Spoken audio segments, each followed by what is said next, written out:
shall tremble before the storm that gathers in my pants. Turns out being struck by lightning doesn't give you any powers. They caved my head in with a pipe and beat me for several hours. But as I lay there half conscious, with my nuts exposed to air, I looked up to the blackened sky and said an ancient prayer. Lord, if you're there, please infuse my nuts with the power of 1,000 suns. Holy shit, you're real? Let there be thunder and lightning, acorn shot from the tree of life. Thunder and lightning, high voltage nerves lighting up the night. Mighty balls gifted from Odin's house. Thunder and lightning, suck 'em.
Are we live? Yes, so we are live. Hello, everybody, and welcome to an exciting Friday stream where today we are going to hippity hop our asses back into Hell Clock, which we haven't touched in a week now, or we had left off playing the game. We had just sort of, I think we had beaten Act 1, seen kind of a lot of the Act 1 abilities, and found out we really love to turn ourselves into a blender and go full melee mode in Hell. But today we will be checking out Act 2, which means we will be playing around with a lot of the new abilities that come in there. I've looked at some of them and I'm really excited for one of them, as one of them lets us summon a little army of ghost men. But before we get into all of that, I have a simple question for all of y'all. How have your weeks been? How are your weekends shaping up to be? And most importantly, how are you all doing today? I am very close to being fully on schedule for the video releases. I feel a little behind. I got one day absolutely knocked out. Hey, don't think you could back out, Richard. I saw what you said. Hell yeah, too. Hell yeah. Man, I've got one video that I finally finished doing all the cut editing for, though I need to go back through and give it one more pass where I could do finally the meme edit of it. And then finally, I can go through all 10 shorts that I have ready to go, give them all their caption edits, and then we'll get those all uploaded onto YouTube, get them set up and ready for the release schedule. So hopefully, I'll be able to finish that last video tonight. And then I'll be able to go through all of them and hopefully crank out the caption edits relatively quickly so that I can get those all done tomorrow, Saturday, so I can spend Sunday doing the uploads, the descriptions, everything, yada, yada, yada. But still, remember, I'm relatively new to my area, so I do want to use the weekends to check out all the bars and clubs near me, and that is, that's going to eat up some of my time, unfortunately. God, there's too much to do. But before... Oh, wait, no, I already did that. No, I'm waiting to hear how y'all's days are going. Richard distracted me with expressing his love of men. Hey, Ultima, I'm thinking of going Peak to getting Peak to play with friends. Ooh. Oh yeah, go out and explore and have fun. Exactly. I know of an area nearby me that's got like 3 clubs all in like the same roadway. So maybe that's a space to check out, like quick hop between all of those clubs. But no, Richard's also eating up a big chunk of my day and I'm having to reschedule around him. We're going to go check out this like collection of stores, I think is what it is. And I'm seeing how many of my friends want to come and check it out, but that's going to eat up a big chunk of, I think, my Sunday now is what we're looking at. I'm not sure. This man cannot stick to a schedule for more than a day, apparently. I think this will be the 4th time we've had to reschedule our plans of hanging out here, and even though I now live in the same city as him. No, what was it, Richard? We made plans, and then you got sick, so we rescheduled. The day for the reschedule come around, and you were still feeling sick, so we canceled that plans. Then you called and then asked if I'd be able to do something Saturday, I think. And then today he messages me and go, hey, so about those Saturday plans, can we do those Sunday instead? So we're at 4 changes of plans at this point. And I'll see, because now that we're doing it Sunday, that means we do have all of Saturday for him to change his mind again. So we'll have to see how that works out. But let's hear who else is here. What, didn't we have V? Hi, V. How's your week going? You got any weekend plans coming up? Everybody has been. I haven't heard too much changing in Peak. Have there been any like big updates and stuff? I know every day like it's a new summit. And I remember a while ago there was the whole thing about the developers sneaking into people's games as the doll and talking to them. Sunday is locked in and it won't be changing. That's what you told me about your previous Sunday plans, Richard, and now look where we are. Hopefully, I'll be able to convince Lotus and Milk to come as well. Cannibalism. Ooh, wait, they unlock cannibalism? My favorite survival strategy. But I'm actually going to give you guys a little bit of a peek at one of the shorts I've been editing. And it's one Richard was very excited about because I hate myself. No, that's not what it was. What was it? So I had one of my stories I was telling all of y'all, right? Is this the right one? Yeah, this is the right one. I had a story I was telling y'all about my power outage, right?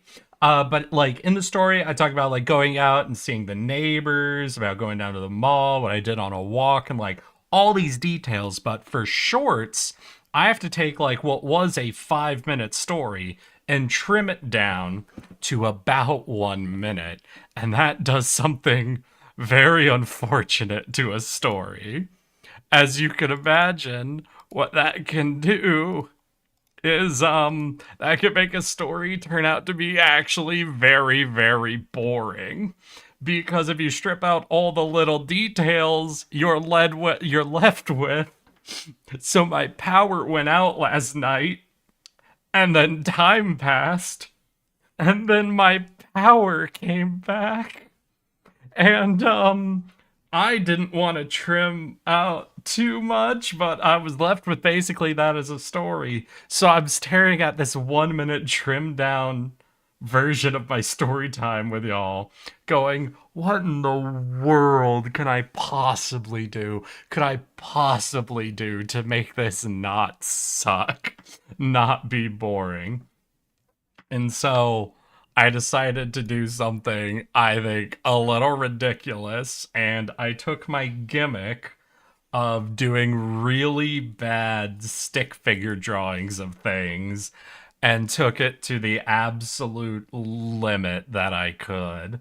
And as I finished it and I sent it off to Richard to take a look, I'm like, you know what, Richard? Knowing how you always seem to love any editing changes I do that exclusively take me more time than anything I've done before, you seem to always love that. I'm sure I know which of my latest chunk of videos you're going to say is the best I've made so far. So I wanted to share with y'all. This is before captioning edit. This is just with the drawings and stick figures. And this took me, I think, 2 to 3 times as long to edit as any other vid I've made, both from taking it down from a 5-minute story to a 1-minute story, and drawing and clipping all the shit I had to do to make it. I feel your pain. You are my pain, Richard.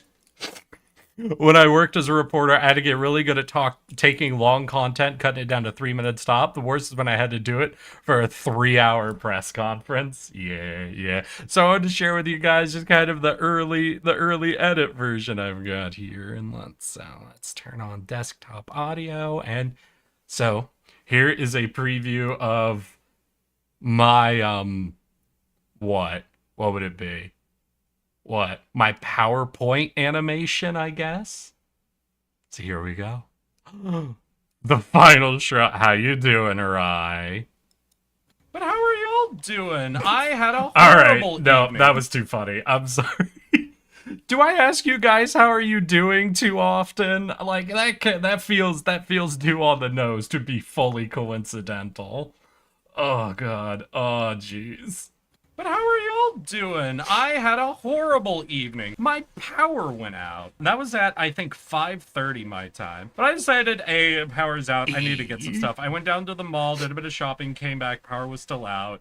Went back out, do a bit more of a walk, came back, power was still out. Pulled out my phone and took a look at the power company. This is going to be out until 8:30. God, do I gotta figure something else out for dinner? Like, well, 8:30 ain't too late. Like, I'll cook up dinner at 8:30 then when the power comes back. 8:30 rolls around and it's updated its prediction to 11:30 at night.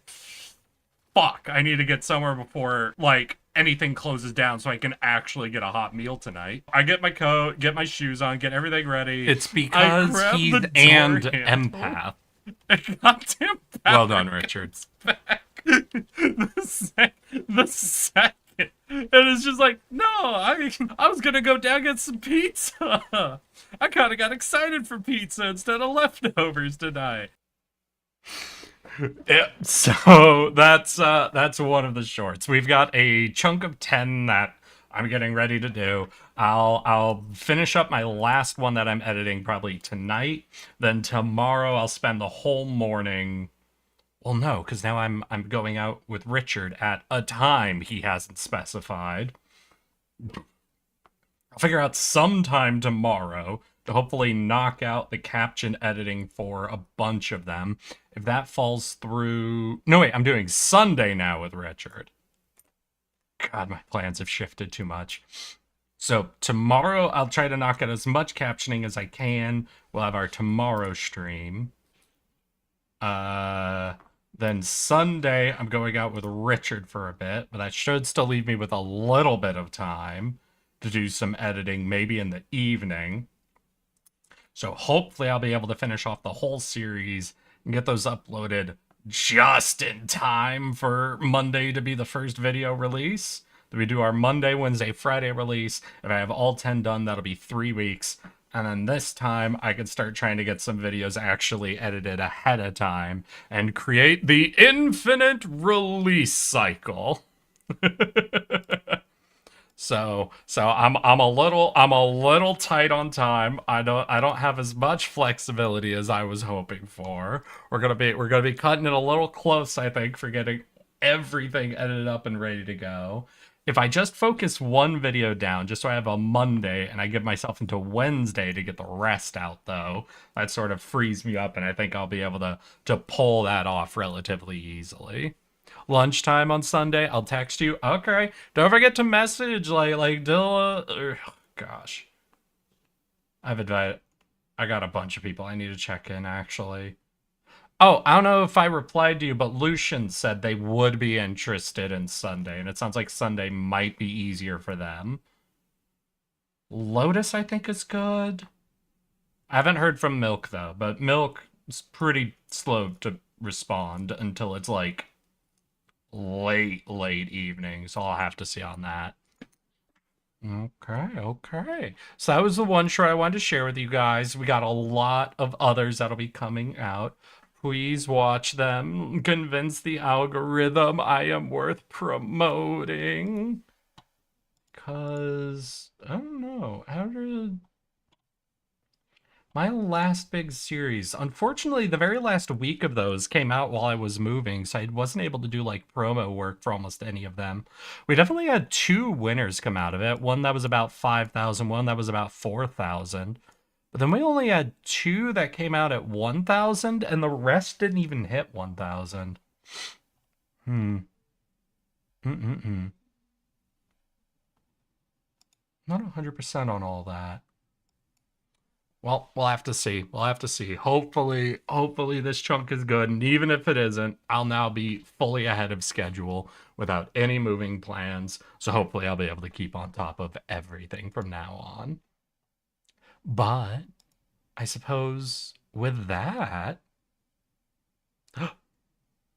you could tell the game's loading because suddenly all of my frames are gone. I think we'll be good to hippity hop our asses. Back into Hellclock. If y'all remember, this is action roguelike, kind of reminiscent of Hades, but I believe this game is made by a Portuguese developer, which we figured out when they started speaking to me in Portuguese, but they had the English subtitles. We tried to see how far we could get on pure hardcore mode, which was permadeath for a roguelike. And we never beat Act 1 on hardcore, but I think we did get up to basically like the last boss, or the boss right before the last boss. Once we went into softcore mode, we were able to get through all of that and essentially beat Act 1 by just playing around with the melee abilities. But now we're into Act 2, and I want to show you guys. As you can see, the first ability I bought was Summon the Guard. Spirits of Canurus Catholic Guard are summoned to fight by your side. Guards rage upon skill activation. All of them receive a 200% boost to their attack speed for 4 seconds. I also grabbed Veil of Quills, but we have a few other abilities. We have Judgment. All enemies in the area are judged, reducing their resistance. Holy Rosary. Summon beads of a rosary that orbit in a spiral around you. Ooh, that might actually be good for a melee build. And Lasso. Grapples and pulls enemies in an area, stunning them for 2 seconds with 20% chance. I think I might get the Rosary. We're going to put that in where the quills were. And what we'll go in mostly melee again, but now we'll have a guard and a Rosary ability to bring with us. Let's see here. I also picked up a lot of shit in the reliquary. Like, we've got... So we're already running this flag, which, what is this one's thing? Critical damage, life on kill, mana on kill for our double knives. This makes double knives lightning. We do have something we could do for that guard. Attacks are replaced with split shot. In order to do that, I would have to remove, like, both of the... Well, if we're not running the old bell...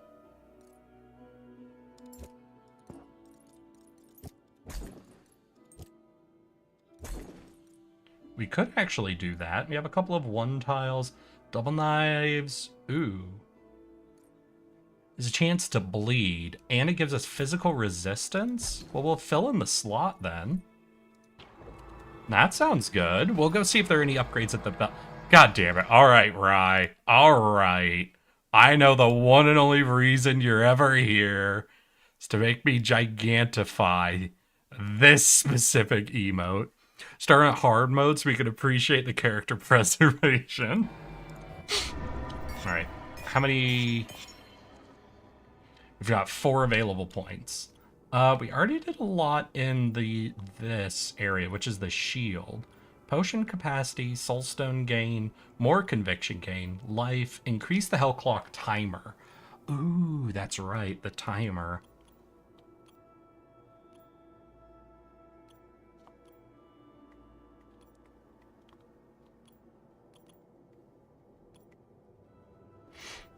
Let's see here. What do I want to...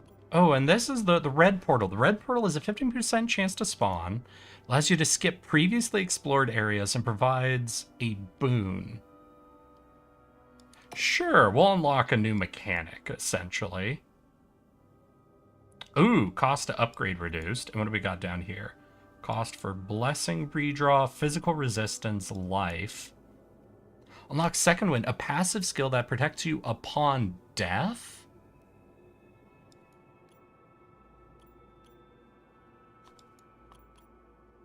Maximum skill... Ooh, maximum skill level sounds good.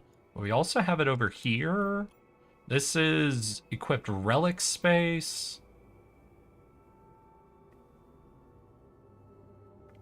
So maybe we go down one of these side paths, try to get to one of these interesting level ups.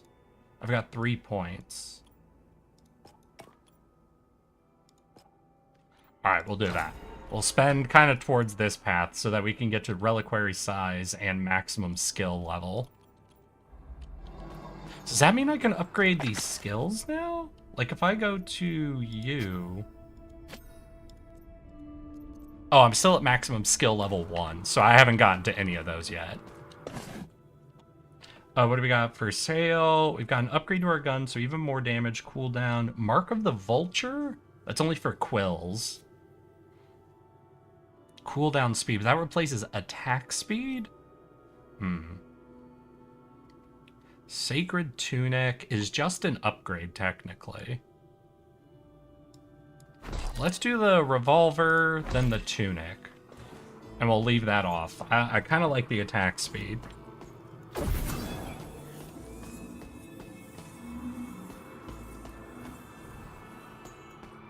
Can I leave? I thought Act 2 was outside. We'll see. Let's get into it.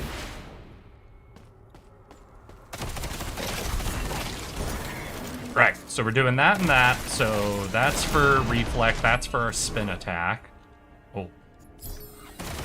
Then I can Q.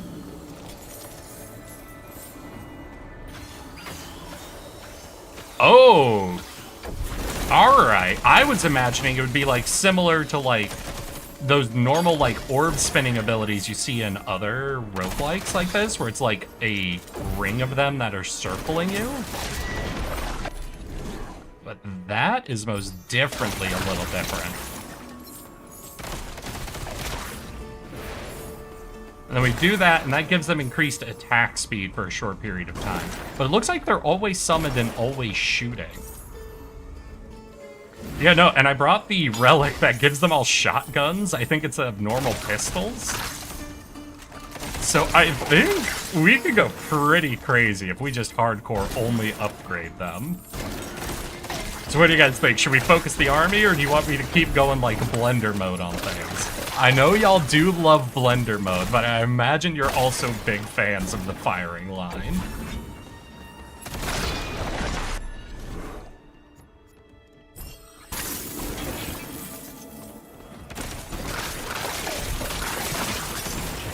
Here's one of the, red deals. Oh wait, is there another red portal? Hold on.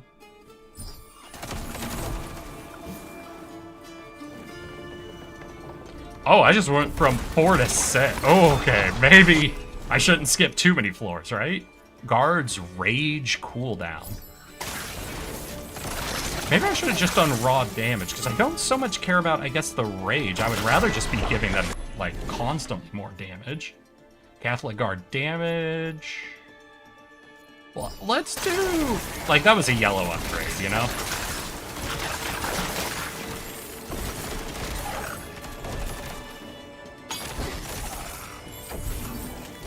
I do have to remember I need to move fast, or else the clock will rip us out of hell.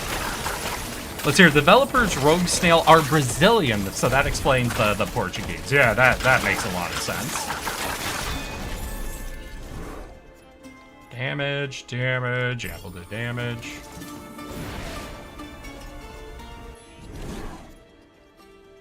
Hey, give us more mana. What kind of damage do my duders do? Projectile physical damage. All right.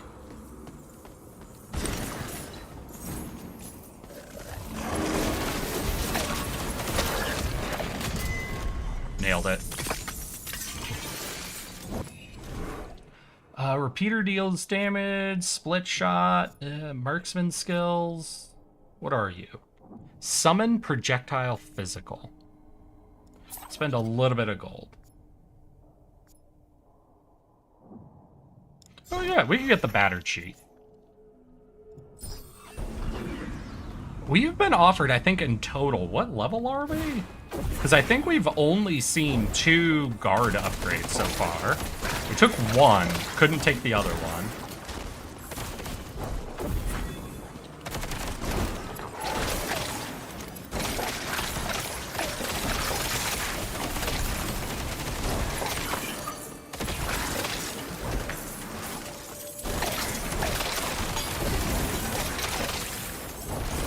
Oh, right, and Split Shot is fire, so not only are they doing physical, I'm noticing they are igniting.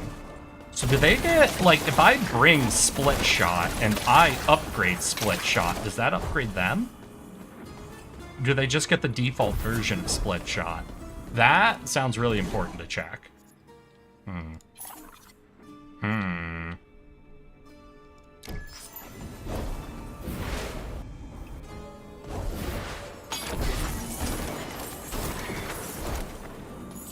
Because if I can fucking double dip on upgrades for them by bringing split shot, if they draw from my split shot stats... Ooh, more attack speed or more damage? Oh, let's get the attack speed. Come on.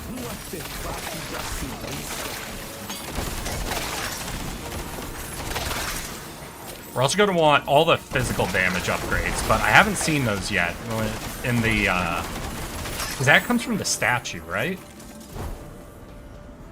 Physical damage, cooldown speed, elemental damage. Come on, physical, physical, physical, physical. There we go.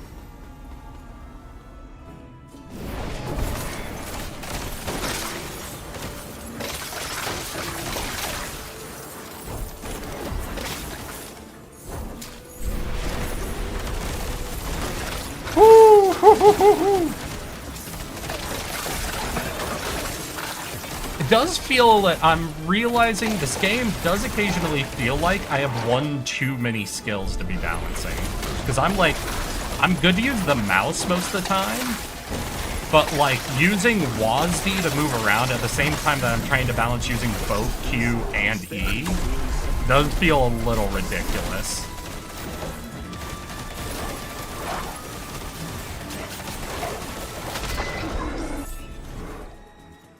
Guards, rage duration. That's a yellow, so I think I'd rather save that for something that's like more attack speed or something for that. Or like getting an extra guard, right? Because yellow and orange are both like rarer options, so I imagine it could get something a little ridiculous like the guard's getting.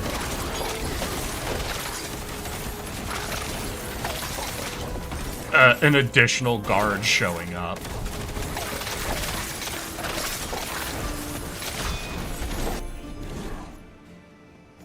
Yep, yes! I fucking literally called it. Now, to be fair, that wasn't a yellow, that was an orange, so it could be orange can't see that upgrade, but still.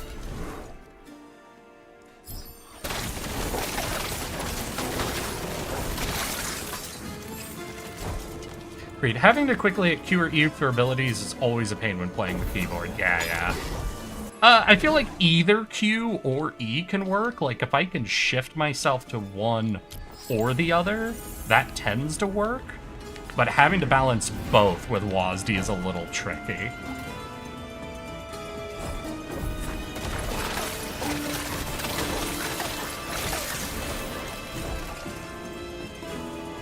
These soldiers are fucking crazy. I can see why this ability is left behind already getting to Act 2. I bet if you did a focused build, I bet you could solo Act 1 just with the soldier ability and nothing else. Then again, I do have them running on the split shot relic, and I don't know what other dedicated relics the ghosts get. It's like, is there anything that like if I could replace them with a melee build? Ooh, what if I could replace their attack with the dual blade build? Wait, okay. Alright. I have no clue how good that would be, but it would be irrevocably hilarious.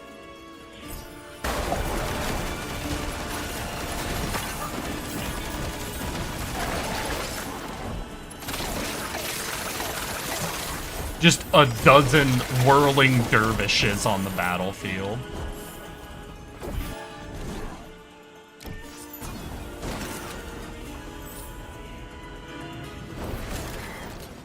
So I'm noticing an interesting issue with the red portals.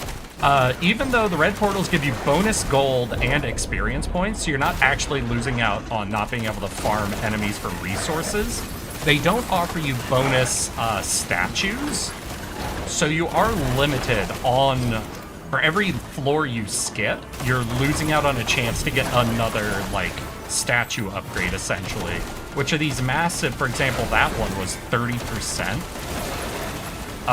Bonus physical damage. So you do see those less no matter what, and the bonus EXP or gold from taking those portals doesn't make up for it. But it does save you aggressive amounts of time. So the main thing you're getting is time. So it's letting you go deeper at less cost. Let's see, convert split shot into a single bullet. And we'll just grab that for now.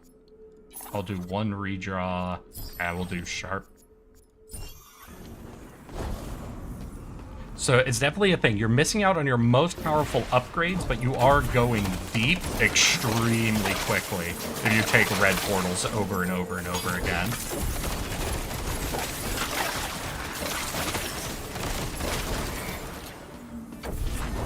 Read, having to quickly, let's see here, or even 1 through 4 keys. Like, I'm trying to think, what? I guess League of Legends has been my usual game for trying to balance a ton of abilities. But for that, I'm working off of a mouse click system, right? I guess this game does allow you to key up to mouse for navigating, but just using the mouse for, like, mouse click, like, it makes these two abilities so easy to mix in.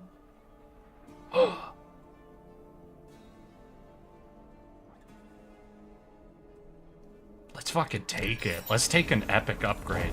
Achievement unlocked. Oh, is that my first time taking an epic? I guess I do have a lot more gold than I normally would. Because of those fucking red portals I've been taking.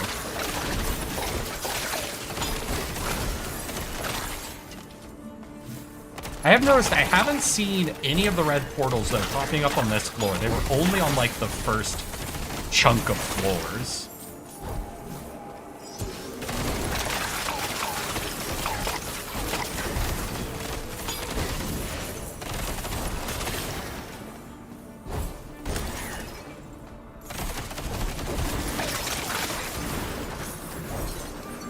I gotta remember to keep re-summoning these guys, because they do get a rage bonus right initially when they're summoned.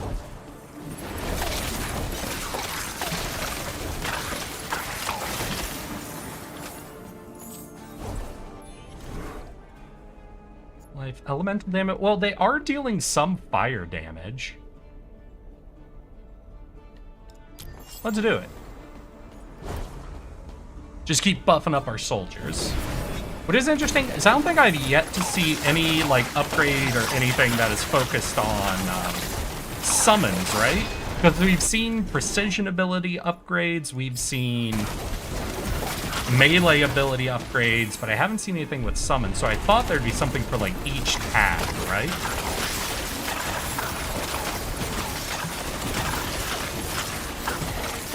Though, to be fair, I think this is my only ability with the summon tag.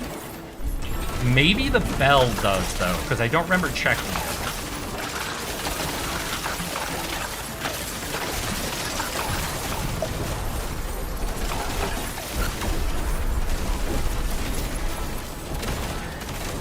Oh, this is going to make characters that normally punish melee builds a lot easier to deal with.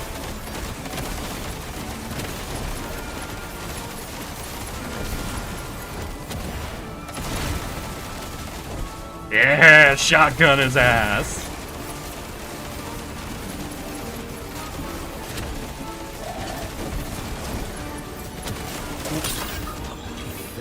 Alright, them soldiers are fucking crazy.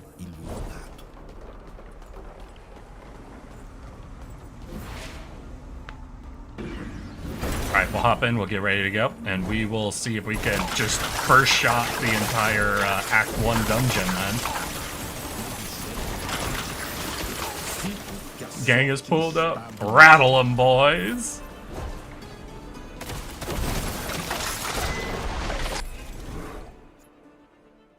Alright, keep going.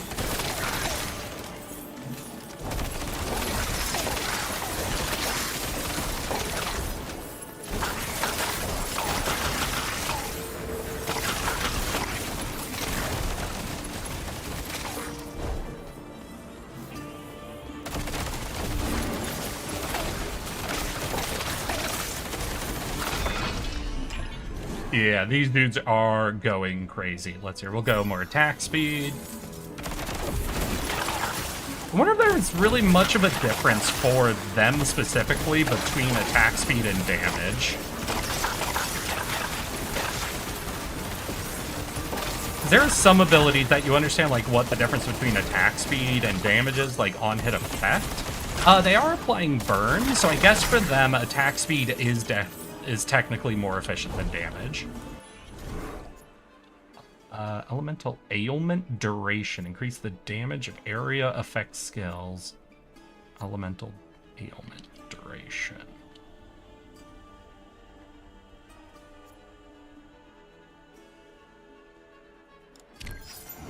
I guess we'll just try to look for fire damage for these boys. I do think my knives are doing a lightning damage.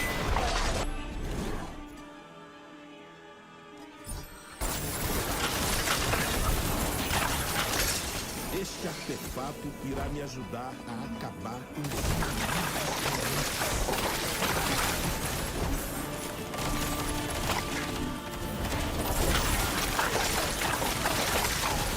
Alright, we're still getting pretty far, I think, without taking any damage, which is amazing. Normally, for example, against the Wraith who we were just fighting, I would have taken enough damage to have needed a potion.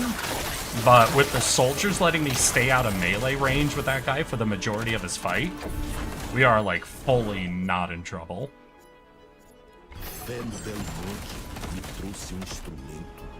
How much time? We got 3 minutes, and we're on floor 20. I don't even remember what floor this game goes to. Anacos, projectile speed, area of effect. We are a vast whirling dervish.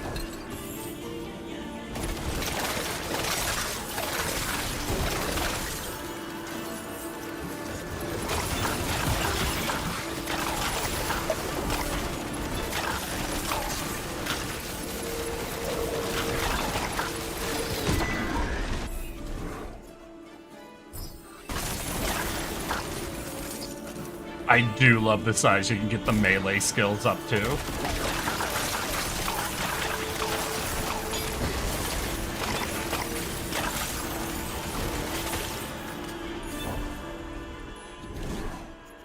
Lightning damage. We'll go fire damage to help our soldier boys a little more. And clock is stopped, so I think 21.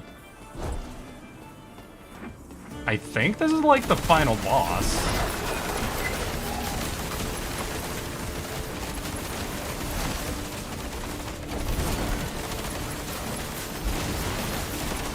Oop, no sword, please. Stop that.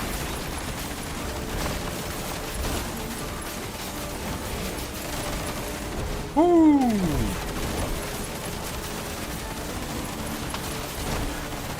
Yeah, no, these soldiers make fucking a cakewalk of Act 1, I think. Oh.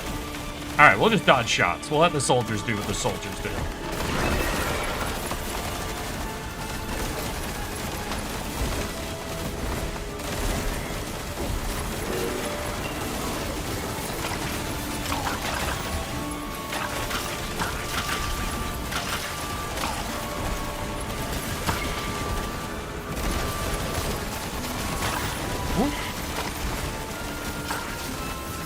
Yeah, nah, Headcutter's fucking down. No chance. 0 chance against the soldiers. Shadow Dash hits, reflex damage converted to enemies killed by the repeater. We'll take 1 reroll. Shadow Dance, closed body, the old bell. I guess it doesn't really matter. Alright, so you guys gotta see Act 1 speed run with the fucking soldiers, I guess. Oh, fuck. To be fair, the soldiers are unlocked for Act 2, though it did seem like they locked me in the building after I went inside.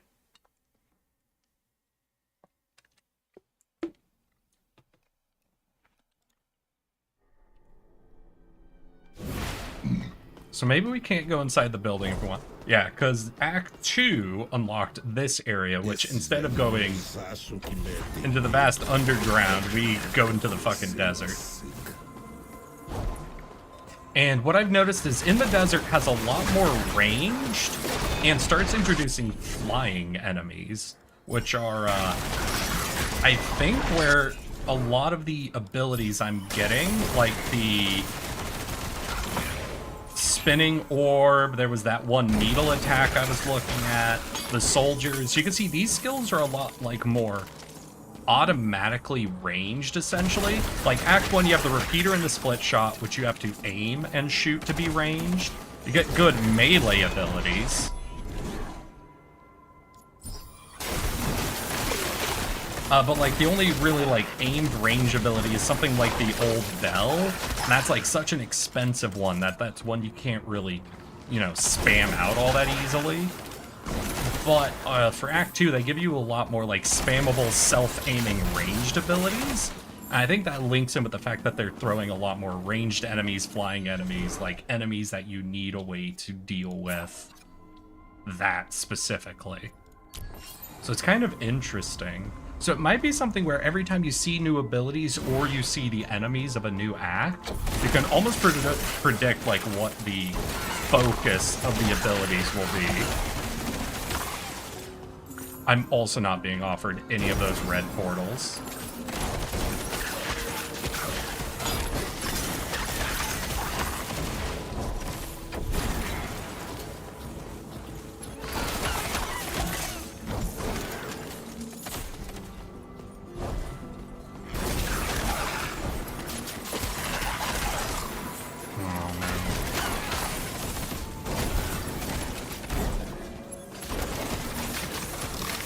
But see, I already told you guys about the club I went to last weekend, right? I must have talked about that on Wednesday. So I went to the wall club, right? The one that looked like it was just built into the side of the Super 8, and it was an okay club. Like it was a little tight in, essentially. There wasn't a huge amount of space to really move around, but they had a pretty cool, interesting layout at least. So I would say like a middling club. However, I accidentally, I think they're at an amazing night, because I was there apparently the same night that this big group came in to celebrate someone's birthday, and they were very happy about it being their birthday.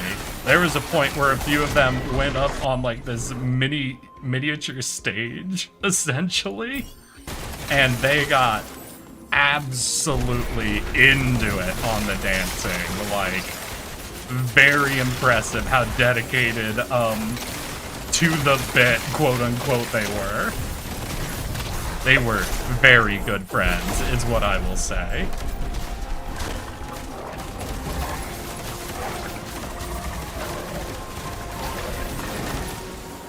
Oh shit, they throwing a fucking matriarch at me already. Soldiers, take her down.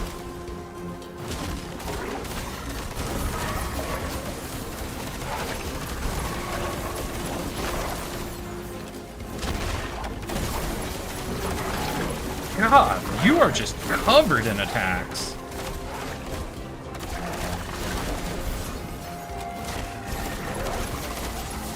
Oh, and there was a girl who was wearing, I don't know if this is like unknown, like if there's a specific word for it, but she had the most adorable shorts on. They were making an event. Yeah, so they looked like just denim shorts, right?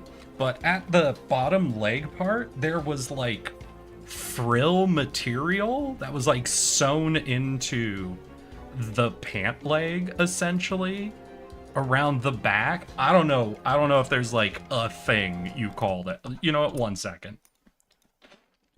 Really? Denim shorts?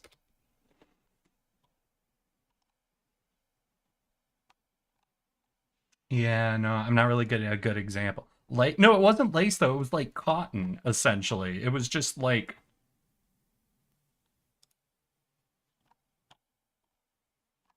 you know, let me just look up just denim shorts and see if I happen to see any that have this. I would be amazed if that was a custom job. It looked very good if it was. But they were adorable, and the frills moved as she was getting into it. Yeah, no, I'm not seeing anything like it. Oh well. Is it 10% Spells gain 10% of your conviction as damage. Ooh, that sounds very interesting. I do love building conviction. Guards. Yes, more attack speed. Wait, the orange could get me a new soldier. Oh, shit. Should I have not taken that? So we only get one orange upgrade, too. Ooh, I think I fucked up. But it looked kind of like how you would do, like, a lace thing, but it wasn't lace. It was just, like, cotton frills, essentially. It was like a solid single material. I don't know. It looked great. I was a fan.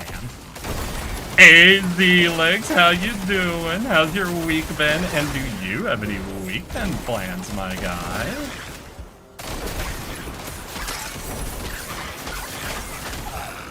And you know what? I'm starting to think, now that I'm thinking about my weekend plans, I'm starting to think Richard might just be trying to avoid doing an escape room with me. Because it seems like every time we create plans that involve an escape room, he comes up with a reason, like being sick, or my girlfriend doesn't, like has plans for that day, why he can't do an escape room with me. Ridiculous. Ooh, fun stuff, yeah. Our metal festival? Any recognizable bands? Or any bands you're really excited for?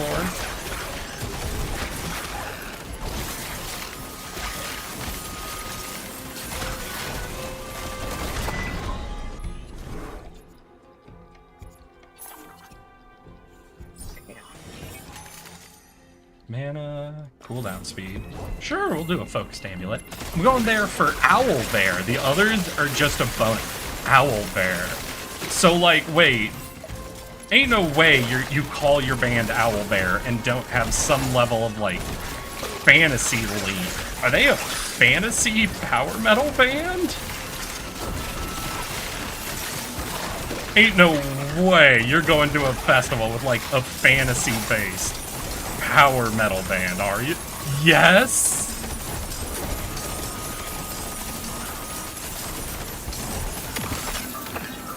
Alright, 1 second. I need to, power metal band Owl Bear?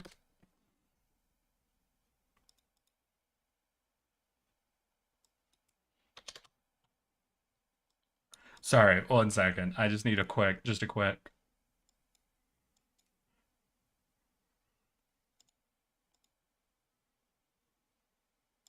That's hilarious. I'm going to have to listen to more of their music later.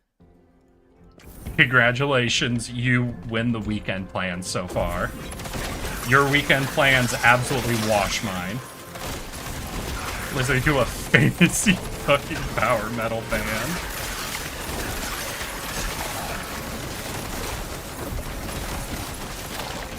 God damn, these cactus enemies go hard.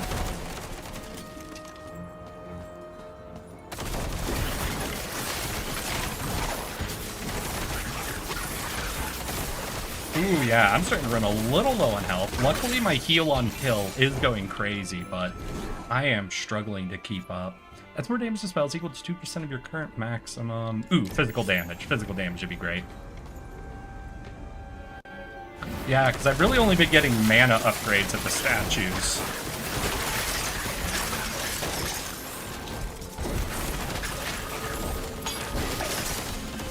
Ooh, pretty birds.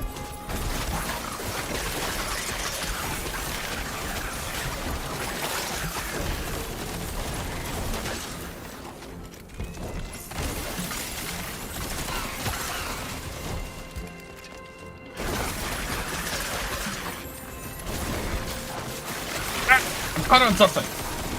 That pot stopped me, goddamn. Oh shit, those guys were big. What in the hell are you? Possessed horn. Fuck. Ooh, okay, fuck. Alright, those guys are a lot more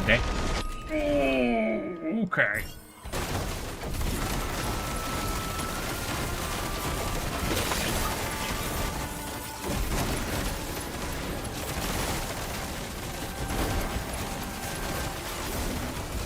You guys better have some good rewards on ya.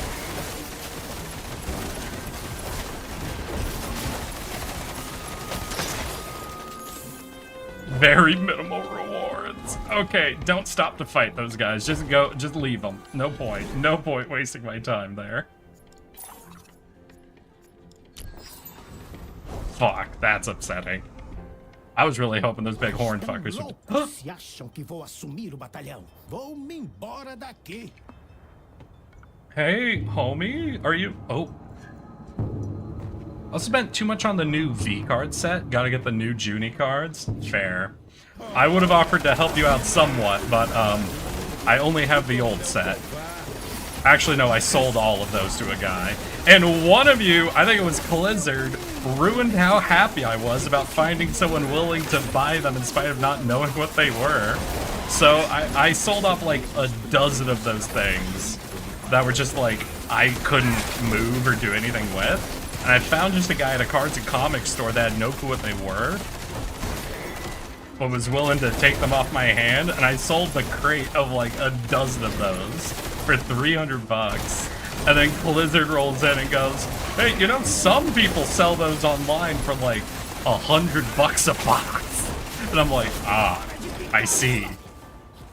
You just want... Did that boy just tell me to skedaddle? Covarde filho de uma égua.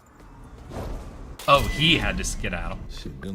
That ruined how happy I was. Now, to be fair, I wasn't gonna like hold on to them, you know, and try to hunt down the maximum sale. I needed to get rid of those, but still, then it kind of ruined how happy I had felt initially.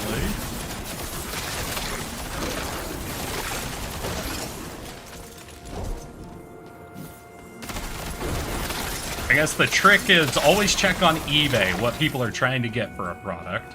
Yo! How you doing, hero? How are you doing, my guy? Were you the one who had recently shared some artwork on the channel? Or in the Discord? Yeah! Fucking gorgeous. I love her. Who is she? I do not recognize her. And what you've been up to besides getting awesome OC artwork?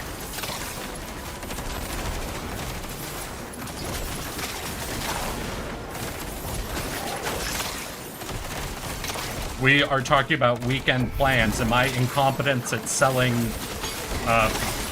fucking collectibles.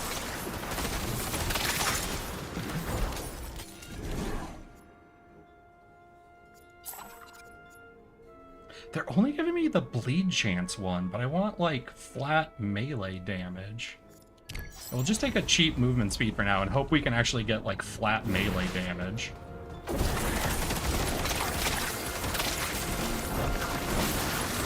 She's a strange character I made called Bright. Why she called Bright? Does it have anything to do with the, Will Smith TV show about elves, orcs, and magic in modern-day New York City? I watched that. I watched that fucking movie. That was a wild experience. If y'all ever want to watch something that just by observing it, you can imagine all of the things that have gotten lost in translation. It's like the third time. I think they're only going to offer me the bleed one. Where it's just like the physical embodiment of Lost in Translation. I highly recommend checking it out. Ai, égua. Estou trancado aqui. Aquele desgraçado.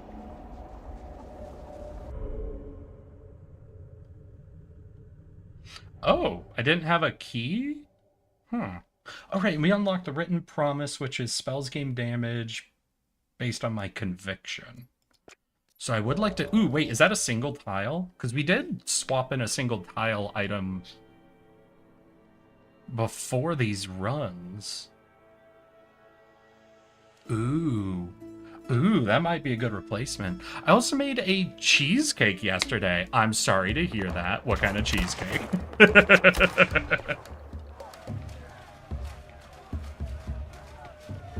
Did you not just want to make a good cake, or... Why the long face, partner? É tamarindo? Com esse aí Tamarindo. eu tenho uma pendenga a I've got a resolver. bone to pick with that Não one. se abaixe, não. Nah, Eu vou New pensar no jeito de Yorkish. pegar esse anticristo. Alright. So, just like... cherry, or... I think you understood what I meant by what kind of cheesecake did you make.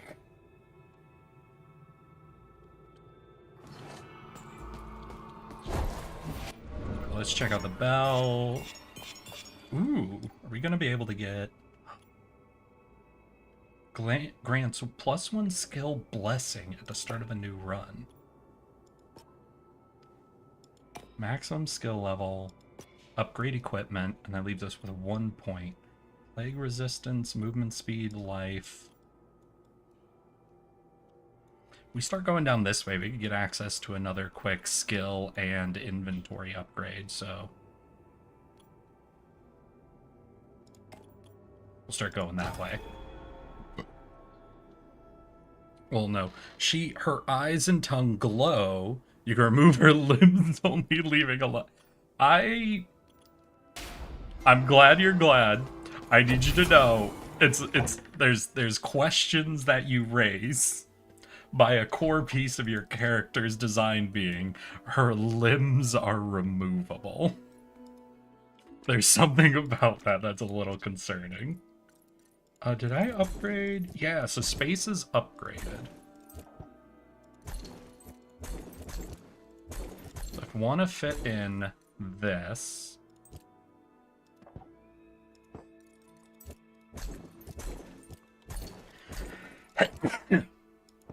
Beautiful.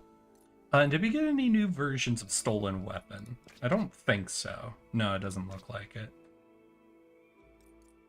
Anything to do with the soldiers?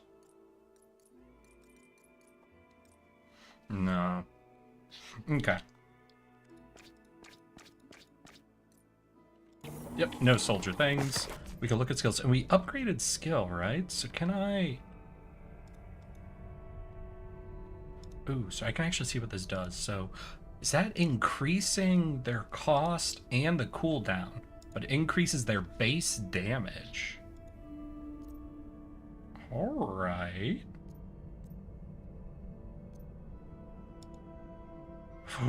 Ooh. So I just max all of this and just accept things are going to become more expensive and slower? I think so.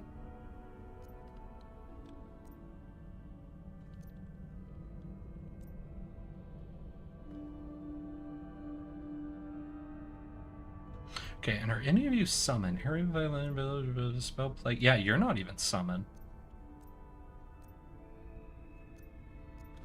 Alright, I'm gonna replace this with the quiver now and just kind of see if I end up using it at all, essentially.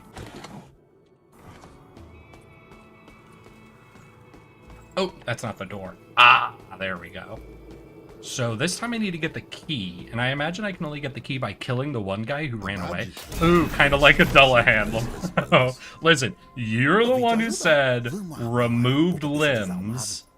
I'm just going off based on what you told me. Don't start backing down now and say I just meant like a Dullahan.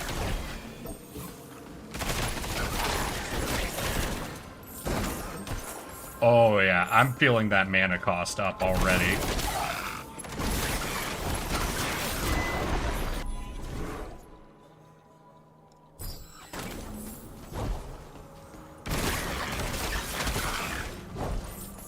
So I wonder, is it worth it to do upgrades for something like the dash, right? Because if it's going to increase the cooldown and the mana, and I'm not really using the dash as an attack so much as just mobility, there must be some abilities you actually want to keep at lower levels. Unless the dash gets something different from all the others when you upgrade it. Come on, physical damage. No physical damage. Alright, we'll take a little movement speed then. Tu precisa se cuidar por aqui. It's mostly an excuse to not have to draw her whole body. Reply, I did draw her doing it one piece. Worded that wrongly. I have not slept. Hey, man, hero. Sleeps for the weak. Yeah, I'm definitely gonna need to. I think at my next statue they offer and get like a mana upgrade.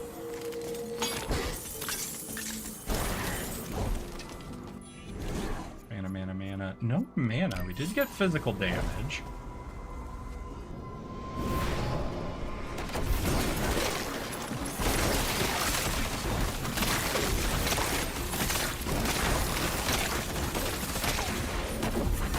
Okay, go rage mode, you guys.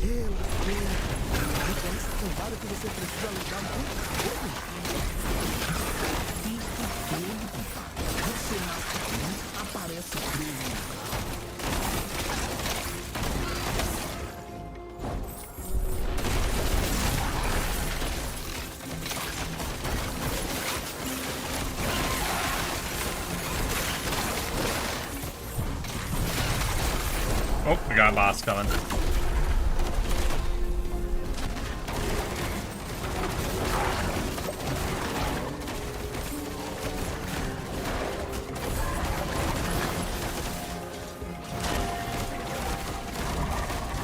Oh, the quills aren't gonna hunt the boss down?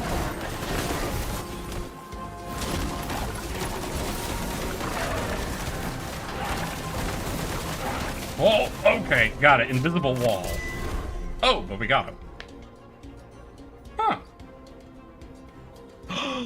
Bloody Doll spells gain damage per active summon.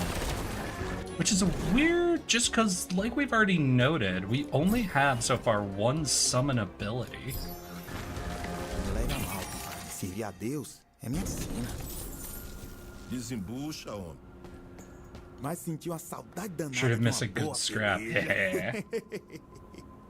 What is it, Abade?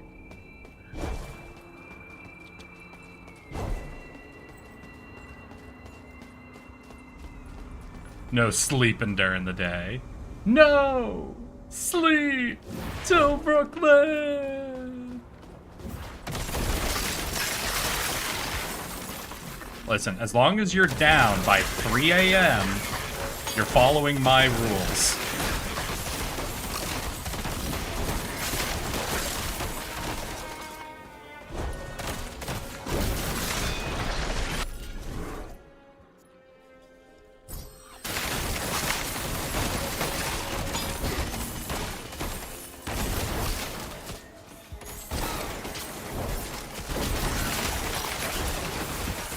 Ooh, shit. Okay, yeah, that mana cost is becoming a minor problem for me.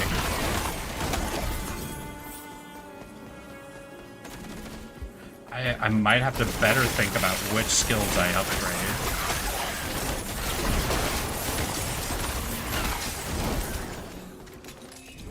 They're also not offering me any of the mana upgrades. Does each act have its own offered upgrades, maybe?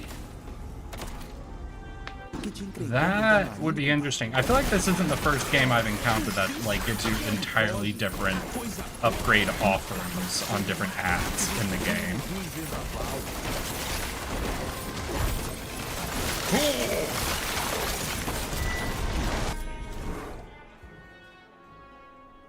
Do I give up that? No, I'd rather get one that gives me an extra soldier than just a massive boost to the current one's damage.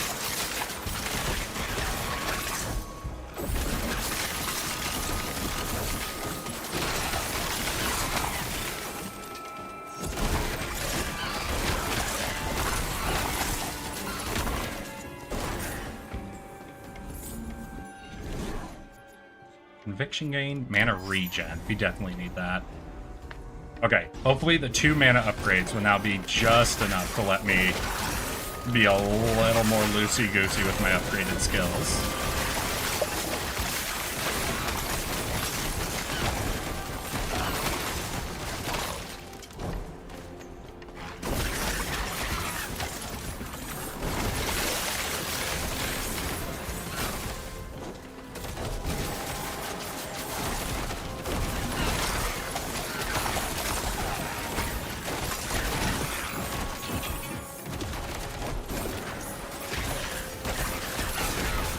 like we're rolling through them a little bit. Ooh. We have a mini boss bird in there?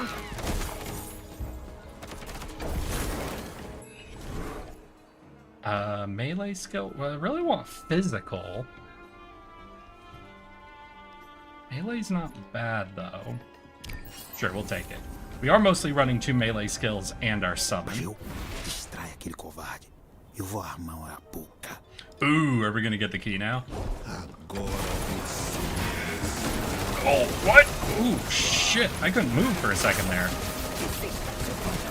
Sou esperto demais pra você.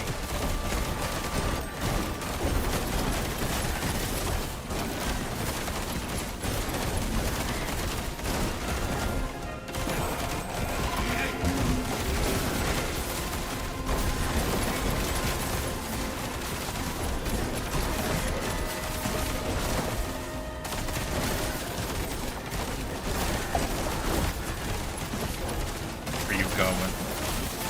Come on, soldiers. Put ghosts in his blood. Hey! Dessa vez não, palhaço. Tenham piedade. Eu só estava seguindo ordens. Give me the key. Ooh, another Survivor game? Ah, what's this? Hey, Nez, how you doing? Shit looks like a late-stage League game. So this is Hell Clock. It is reminiscent of Hades, is what I would say. We're currently on Act 2. This game is kind of interesting in that you get to pick like all of the abilities you bring in. So that's probably why you think it looks a little League coded with how many abilities we have lined up. I have, for example, 2 melee abilities, like 2 that involve knives, and then I've got the soldier summoning one. And it's pretty interesting. That it gives you a lot of flexibility.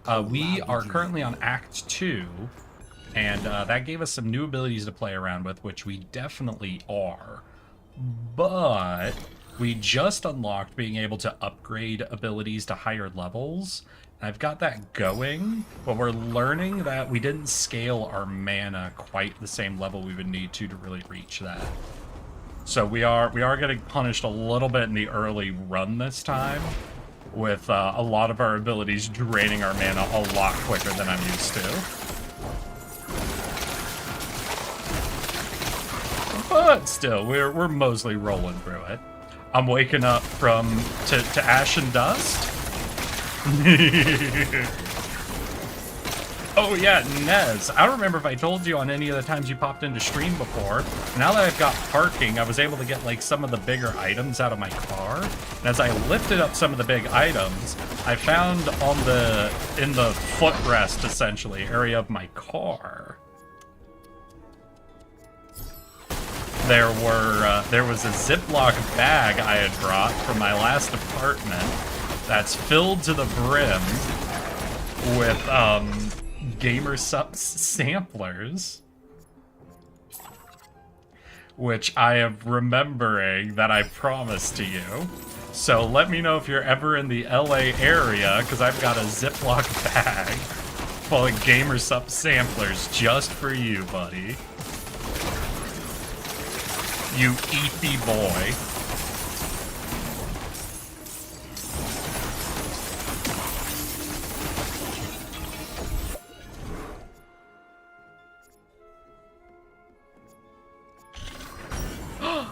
What? You don't remember I promised you I'd steal a bunch of those? Wait, a red portal. Let's fucking go. Get some... Oh. Chegando, compadre. Canudo fica logo atrás dessa porteira. Já cuidamos do palhaço. We've taken care of the jester. Now it's time for the circus master. Alright, so who leads a coward?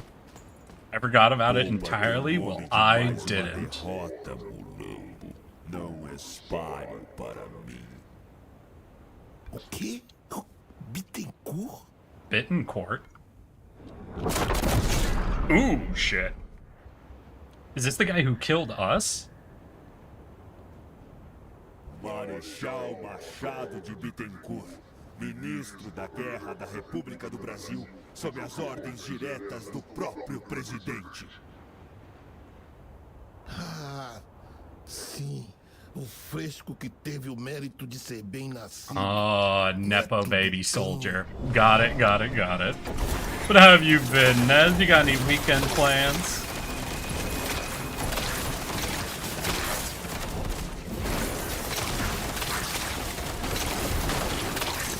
Oh wait, we're doing wave combat? So are we gonna clear out the wave and then face him? Ooh, we might be. Where are these fucking cannons? Get out of here.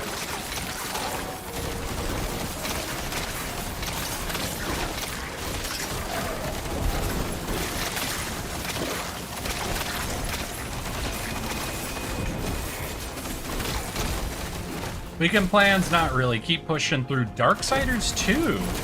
I actually had to do backwards compatibility testing for the first Darksiders game, but I only was doing that after I got really into Critical Role, and that left me with a big problem, as I immediately clocked one of the voice actors from Critical Role, voiced the main dude from the first Darksiders game.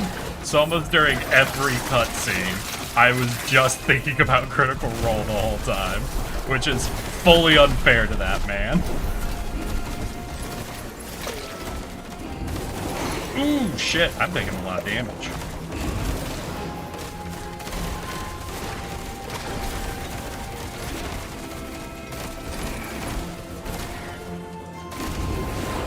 Alright, soldiers, I'm gonna depend a lot on you.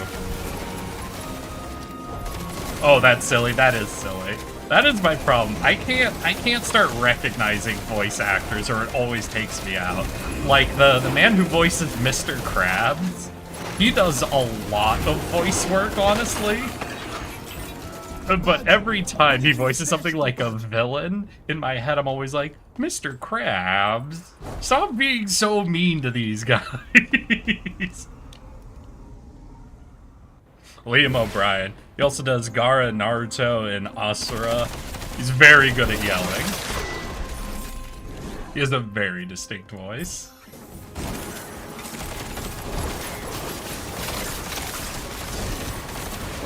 To be fair, I don't think he suffers from the same level of recognizability as someone like Matt Mercer, but that is 100% Matt Mercer's own fault. That man takes too many jobs. He voices too many characters. All characters are Matt Mercer.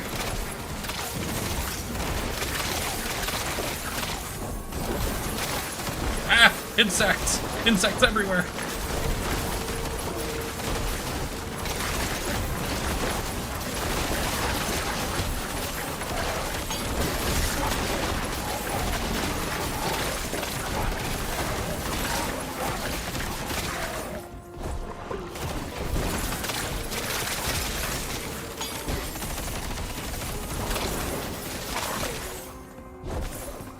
In Guild Wars 2, Sam plays one of the various no, do you guys remember me playing Persona?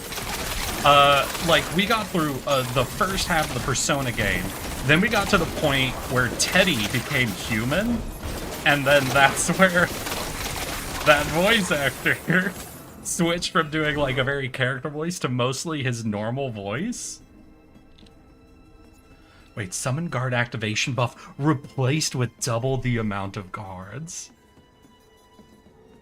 Oh my god, yes. Unfortunately, we don't get that for this run, but I'm definitely doing that.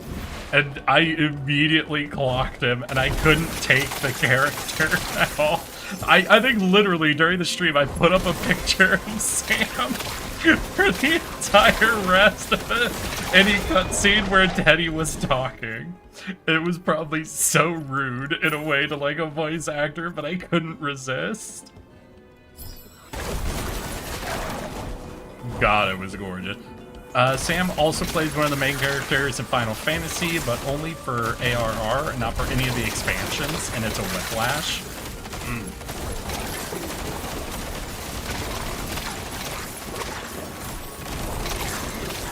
There's one more I hear in a lot of them. I think it's Allison? She does a ton of voice work, I think. And she's one of the ones that I can clock relatively easy in a lot of the games.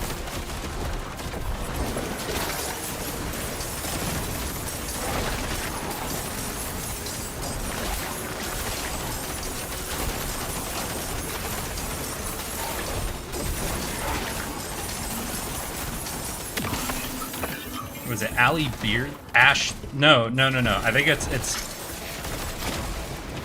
Is it Ashley Charlton? 1 second.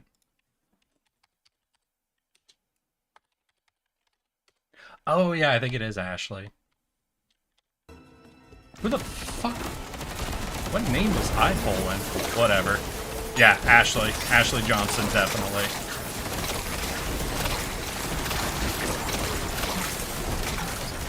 I don't even want. Oh god. Alright, I don't know if I'll be able to beat the next boss. Just based on how tanky most of the current minions are being, next boss could be a problem. How does it be? Ah! That's what it is. Thank you. I appreciate you, little pink. I appreciate your ability to immediately catch me.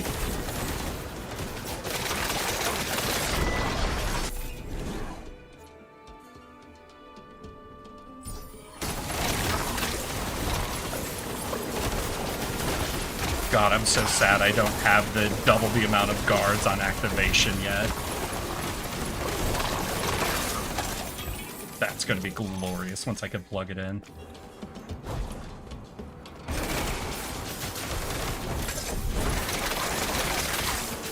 Is Dimension 20 currently working on anything? I haven't seen like any shorts from them in a while.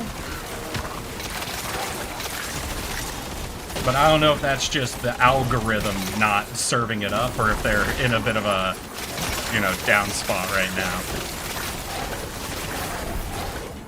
Let's hear Ashley Johnson is Gwen Tennyson and everything Ben Tennyson for the first series.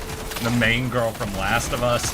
She's also voices multiple characters in Baldur's Gate. She's honestly in a lot.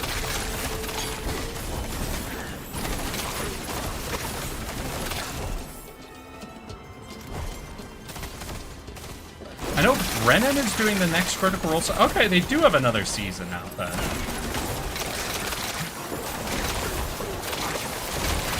Is he DMing or playing? Really, what I just want is a third season of, what is it, The Crown of Candy? That's the main thing I'm after.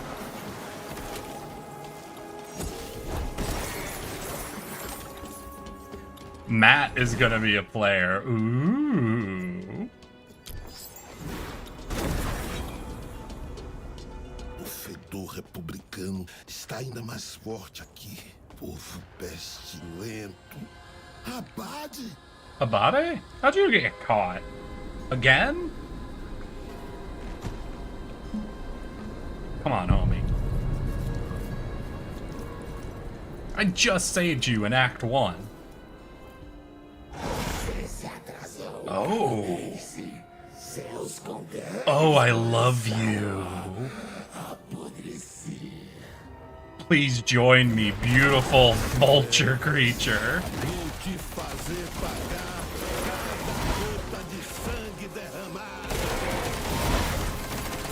Oh my god, look at this glorious rotting griffin vulture. God, I need to encounter more like griffin styles, you know? I want to see a lot more like different ideas and designs for griffins, because this vulture griffin is fucking doing it for me.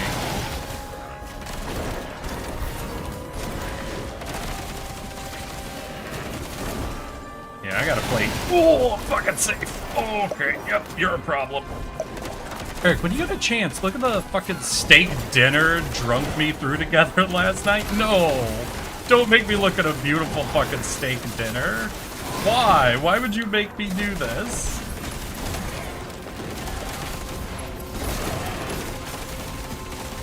Oh, woo-woo. No, because what was it? There was one time I asked someone to, like, draw up an idea I had, which was a Quetzalcoatl griffin. Which is interesting, because doing a Quetzalcoatl intentionally means they won't have, like, 4 sets of legs, you know? They just have the wings and hind legs. So it's really more of like a wyvern design than a griffin. So it was like a Quetzalcoatl wyvern, you know? With, like, really pronounced eagle legs for, like, their back leg set, essentially. And that was kind of cool.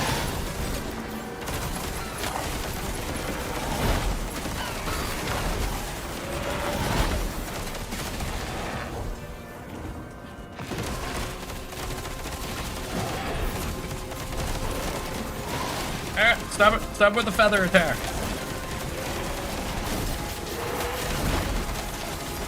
I do heal a ton when I start killing shit, though. We gotta get some distance so we can dodge feathers. Hey! Alright, had to play it pretty strategic there, but we did take them. We did take them.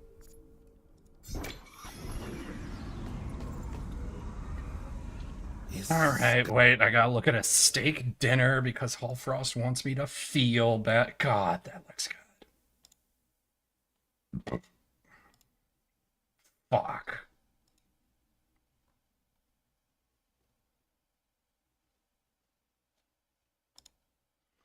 Oh, man.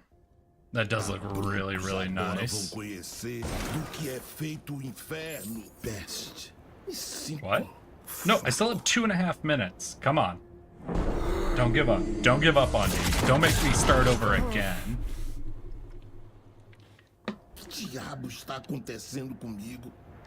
They might be doing their new TTRPG system.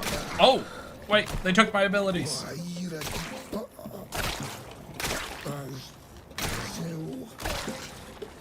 Oh, we got a wall?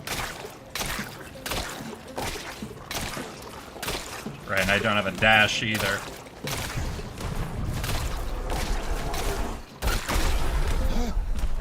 Oh! But I can one-shot mofos.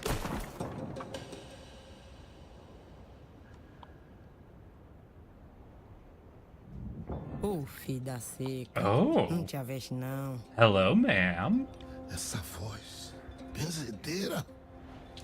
Pode me chamar Was de it Ben. Daggerheart? Sabe, Pajil, essa guerra não é como as outras.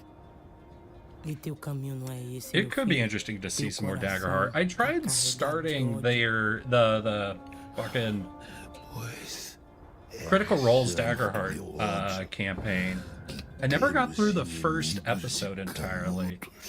I don't know. I think I had a hard time really sinking my mind into what the like hard mechanics of Daggerheart were.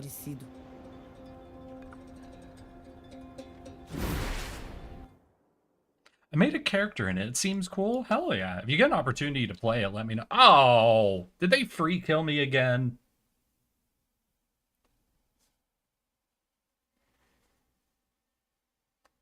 That's a little sad. This game does not let you win if you're winning. It is a little unfortunate. You really don't want a game to like get in front of your run in a way. For example, I think Hades does allow you to win on the first run if you can win on the first run. This game has a few forced death moments in it now. For example, we couldn't get past the gate without getting the key, so we got all the way to the gate, then we had to restart the run again. Now they're doing another forced restart all in Act 2. It's not my favorite mechanic for this style of game, the action roguelike. There's something about if I'm skilled enough to make it through the act, even with bad abilities, low upgrades, or what have you, I really want to be allowed to make the attempt, you know? Obviously, that does mean there's a lot of story or interactions or yada yada you can miss out on if you end up beating one of these games too quickly, but Ghost and Goblins, game. My friend and current DM bought the book. Hell yeah. So let's hear.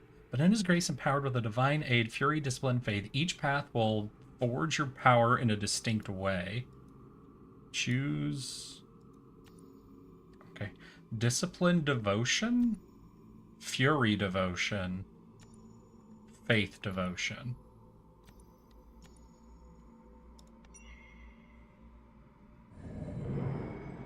Oh, we have Tupa. Sure. Now, to be fair, we do have...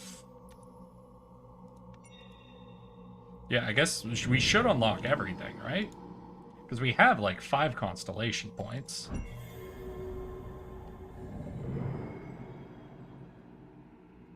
Yeah, so we'll unlock them all and then we'll see what our options are. So we have lightning damage, Thunder of Creation, orbs dealing additional lightning damage. What? Orbs deal additional damage. Spending mana grants you a power orb. Lose an orb every seconds that you don't spend at least 800. Oh, well, I am spending like all of my mana constantly. Sure, let's get an orb.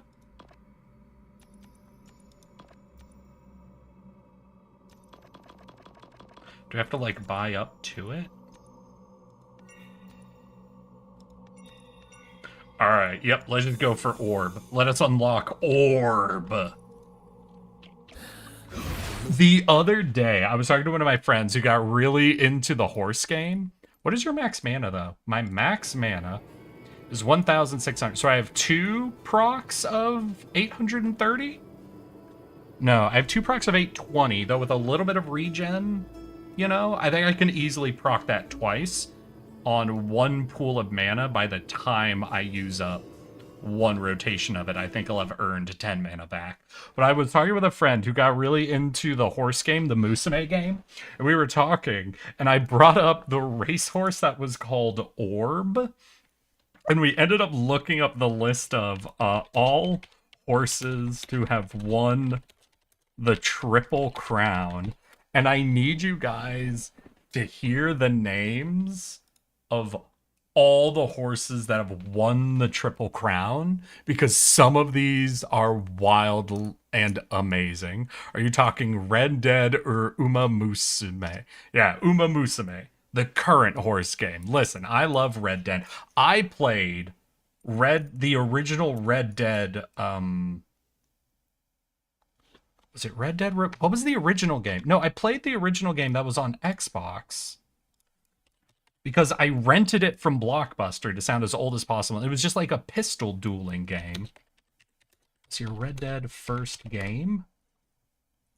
Yeah, Red Dead Revolver. Yeah, and I loved Red Dead Revolver. Though I played it wrong because as soon as I was allowed to go to repeater rifle, I only used the repeater rifle whenever I was allowed to for these pistol duels, and it was hilarious. But no, we were talking about Uma Musume, and we decided to look up the name of all of the Triple Crown winner horses, and I need you guys to hear all of these names, all right? I need you to hear all of these names.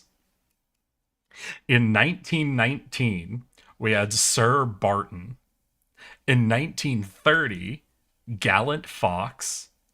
In 1935, Omaha.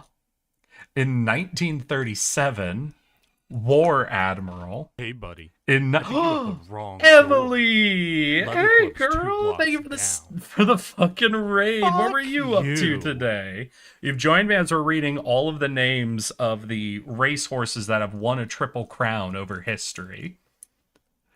Hi. How you doing, Emily? How's your week been, girl? The Autistic Cowboy.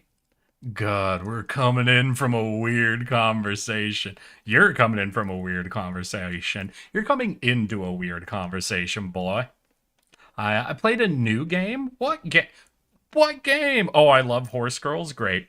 All right. In 1935 was Omaha. In 1937 was War Admiral. In 1941, Whirl Away. And now we get into my favorite series of names. The Triple Crown winner of 1943 was Count Fleet. His whole name is Count Fleet. In 1946, the Triple Crown winner was called Assault. In 1948, the Triple Crown winner was called Citation. Then we go to 1973, where we get Secretariat. Then 1977 with Seattle Slew. In 1978, Affirmed. In 2015, we got American Pharaoh. And finally, in 2018, Justify. And none of these names are as great as the name Orb, which is my favorite racehorse of all time. I bet ours was weirder somehow. Autistic Cowboy, what was yours? My favorite Uma is Air Shakur, which is named after Tupac, but she's a tomboy with a wolf cut, which, if you know me, I see. Square Trial and Error, the game dev sent me a code to play it early? Hell yeah. Horse names are great. Amazing. It's like a vampire. Did she bite you or did a horse have to bite you? Wait, there was actually a horse called Secretariat? Yes, it is the most famous racehorse in all of it. Hallfrost, listen, just look up the history of Secretariat and you will find out some of the wildest racehorsing history and stories you have ever heard of. Like, Secretariat was so insanely, unreasonably good at racing that so much insane shit was done to try and rig races against him. Like, literally, the owner of the horse was weighing Secretariat down to make races slightly more competitive. Mine is Onigiri. I watched Cinderella Grey before playing the game. Eric, I was doodling witch hats, and I think I cooked a new OC. Are you willing to put it in the art channel, my dude? Because I think I'd love to see it. Alright, so this is where we do constellation shit. We'll see what the store has to offer. Tinha esperança de encontrar meu compadre aqui, mas esse fardo de voltar. That is funny. That is fucking hilarious. Quem? Professora McCall. How you doing, girl? Aqui faz tempo. Não me reconheces, menina? Scent? Alright, right. I'll take a look at... Ooh. I do love me hats that look a little alive. This hat looks like it's alive, my dude. I thought I already followed you, weird. No, you're weird. Well, thank you for taking note then, the Autistic Cowboy. Welcome to Aperture. You're here because we want the best, and you're it. Nope. Couldn't keep a straight face. And thank you for the bits, my guy. I really appreciate that. Oh, shit. I'm glad you're enjoying checking out a game. And it sounds really cool that someone sent you, like, a code for it. So your life on kill, experience gain. I think I'd rather have the life on kill. What do we got? Ooh, right. I want this.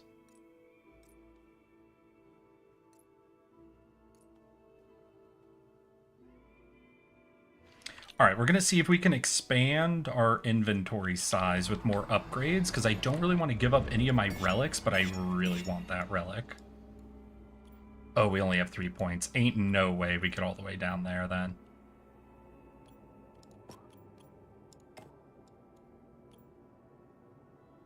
Oh, and I only get that at Act 3? Shit. They got me. I done goofed, y'all. Alright, so we're gonna have to make some relic choices then.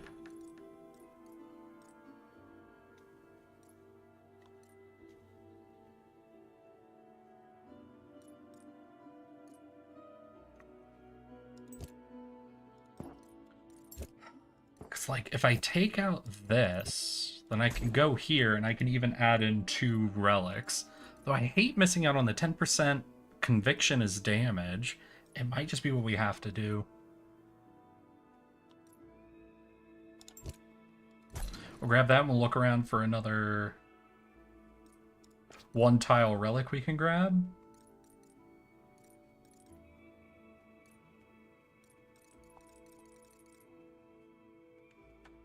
Ooh, damage per summon. Alright, we'll do that. Oh, right, we're doubling the number of summons we get. So we're going to get an insane amount of damage, actually. I think that'll be great. That should be perfect. The fuck is Hold the Moan? Hallfrost.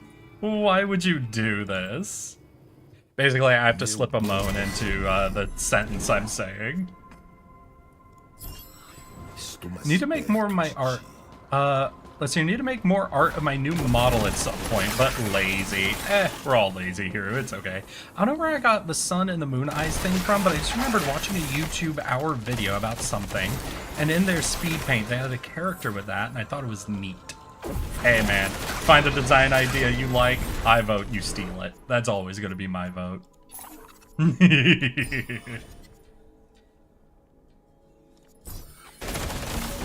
God, look at it. Look at it when we double our fucking summons.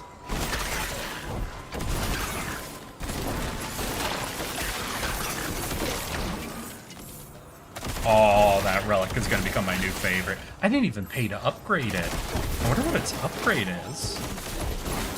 So what we really want cooldown reduction then more so than anything so that we can keep re-upping this.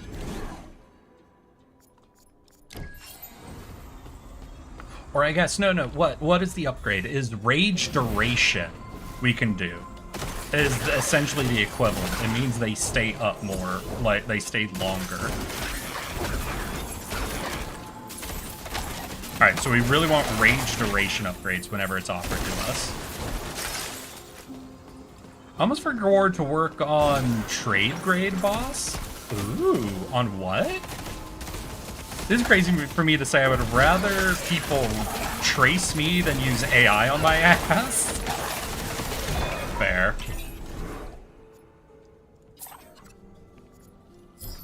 I sort of get that. I don't even do art. All I do are my really bad fucking doodle drawings. Which, wait, hey, Emily, do you happen to still be here? If not, I understand. You just finished up stream, but if you do, I want to show you a short I've been working on, and I want to get your opinion.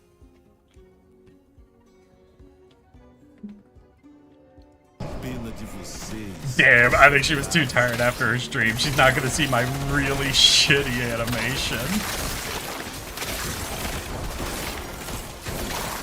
Unfortunate. Absolutely unfortunate.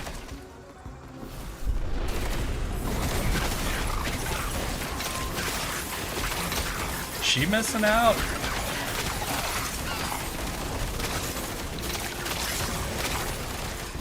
Oh, I also took off the relic. That means I don't slow down when I use the dual blades. Ooh. Maybe I gotta get that one back. That one is really valuable.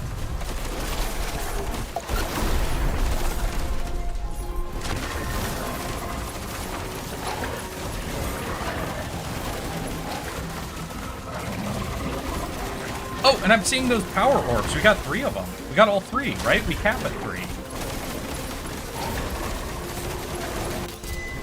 Hell fucking yeah.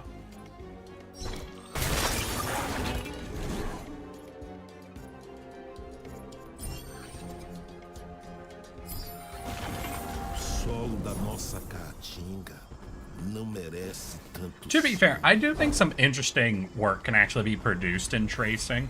Especially if it's like hand tracing of something, I still think there's something really interesting. For example, in my Inscription thumbnail, all the card artwork I did was me like hand tracing like Junie's character model, my own character model, Milkblade's character model. And just the fact that I'm bad at drawing means that the traces, I think, came out with some very interesting like character and inconsistencies to them. I think still like is interesting as its own thing. I'm also not tracing in a way to like steal the art, you know? So I'm not trying to do an actual exact same retrace of the artwork. Some interesting messiness. Yeah, what is it in animation? I think that's called boiling the lines. You know the thing where like the lines wiggle around because each drawing is technically slightly different than the other images? Like how boiling the lines can have a really good effect. I don't know if you guys noticed when I showed you my little animation short, but there were some screens where I had the lines boiled, and I did that intentionally, where I redrew it a couple of times so that it would have that little effect. Like for the title screen where it's like, the other day, and then I have those little line effects around it to be like, you know, excitement lines, I like boiled those intentionally, so it'd be like a little more animated and attention grabbing. And I think you can kind of get the same, like, a little extra texture on something if you're doing a trace of it, and it's, like, done in a way to be... Like, if you take something that isn't, like... For example, Junie's model, you know, isn't really in a style that's, like, a minimalist, like, just outline trace, which is what I did for the card. So it is sort of transforming it in a way into a different art style, but just tracing it off of that. So I think there's a way where you can do a trace where it's turning it into a different art style, adding texture that is still pretty solid, you know? But I think at that point, I don't know if you're even, like, even though it technically is tracing, I don't know if you're describing tracing anymore, you know? Anybody who knows more about art in art terms might be able to capture this idea better than I am. Oh, now that's interesting. The old bell will now spawn one spirit of Canudos for 5 seconds. Interessant. There's also something I like called slow cooking, where you keep doing it till you can't recognize the character. Not me. That's okay, little thing. It's not me either.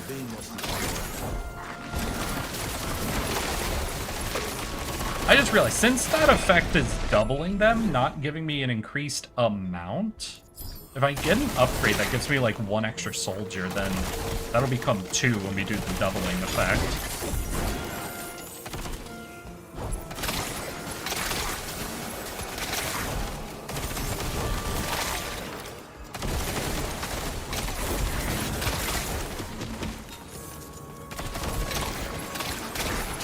Yeah, I'm definitely gonna, I think, put back on the relic that lets me not get slowed down whenever I use double knives.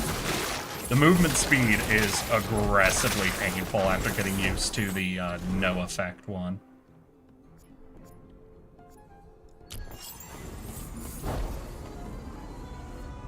I'm in art college and I barely remember contrasting colors. I have to look it up. Hey, man. That's probably not good. There's probably going to be a quiz on that or something, my dude. I was going to say, you know, it doesn't matter, but you are in college in the classes, so they might make that matter in a way that it wouldn't normally.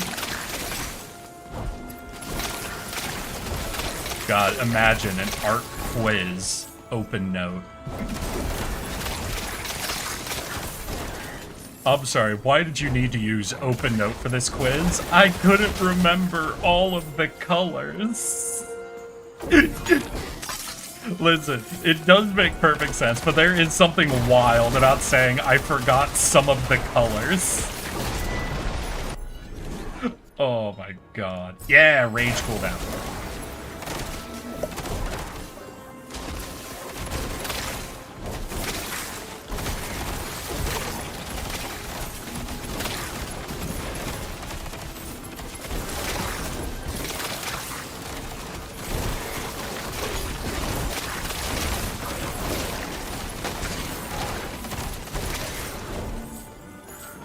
We don't get written quizzes? Oh, it's just projects? Boo! You can't let art kids get away with that shit. You gotta give them a few written quizzes. I was in the game design program and I had written quizzes. The very first quiz for like our first like Games 101 course was also like the hardest quiz I had to take the entire time I was studying game design. They made us memorize like 30 different games and their release dates. Admittedly, they were like important games like the original Mario game and what have you. But can you imagine how awful it was to memorize the release dates of 30 games? I hated it. I hated it. It was worse than like history classes. Because in history class, you at least get to deal with shit like the War of 1812. Like, what year was that in? That's a real stumper right there. It is a good trick question, though, because technically the War of 1812 started in 1811, but because it was declared between the U.S. and Britain, it took about a year, essentially, for them to sail over troops. So no land combat was actually held until 1812.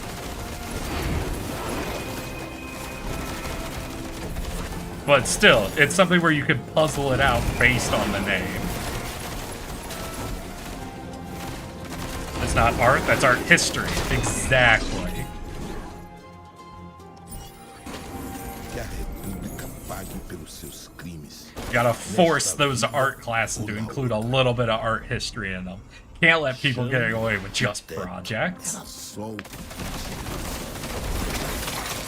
The most writing we do is one paragraph on how everyone spent hours on Pinterest looking for references instead of doing the project.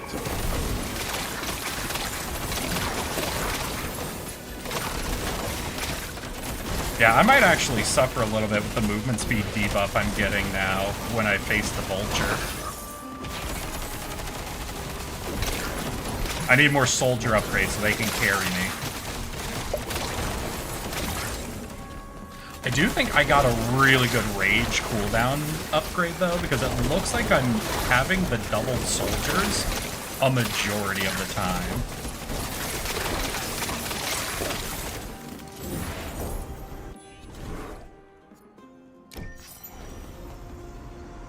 And maybe we can also get a cooldown reduction upgrade.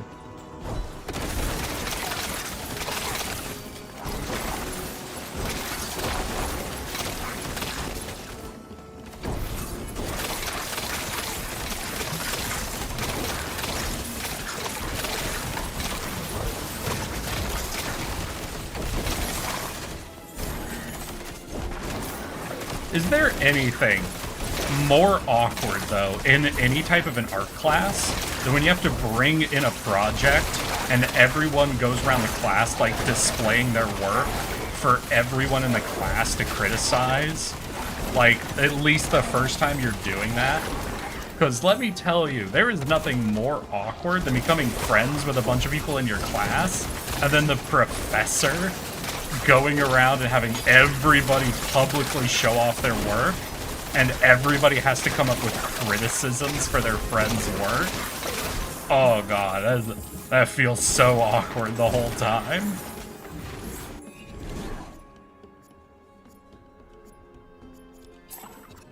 Dreadful. I just had an idea for that OC. I might make them a shop NPC in one shot to do the campaign called Koguma. Just D&D Ghibli mixed. I want to make them have a mimic. And then just walking around dressing room, fuzzy slippers. Well, what's interesting is the common mimic is actually able to speak common. It's only the rarer forms of mimic that are actually incapable of speech.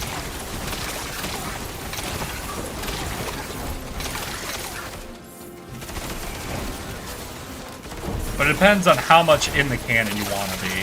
Because also the common mimics can't actually get that large, you know? Like, so if you ever have, like, a house-sized mimic, anything that's, like, bigger than a door or a chest has to be a rarer mimic. And those are the kinds that can't talk. But your common mimics can talk.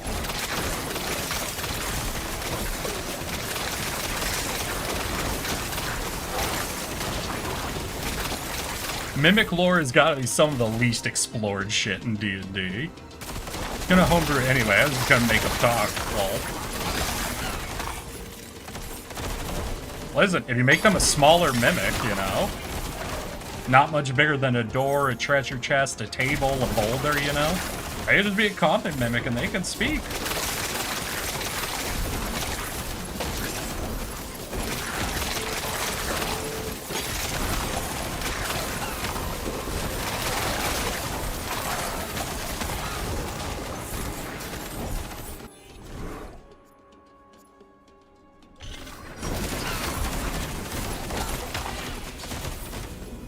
Damn, I do have a lot of projectile count. Ooh! That bird heard me say I had a lot of projectiles and had questions for me.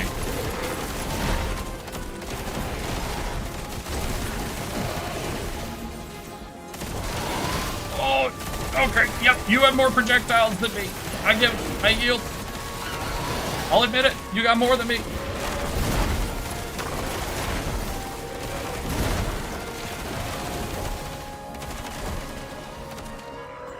I do not challenge your projectile count, please.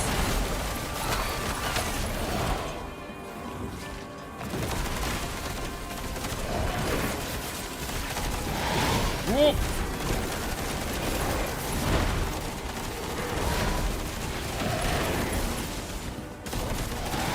Cool. Double up the soldiers. Alright, I think I might got him actually. This doubling soldiers effect is doing some crazy work.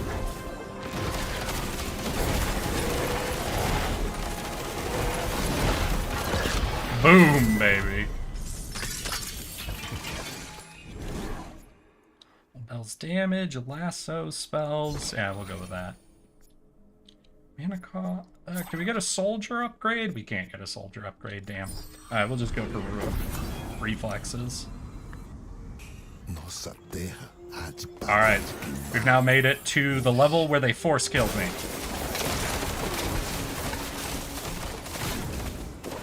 Oh boy, these guys are tanky.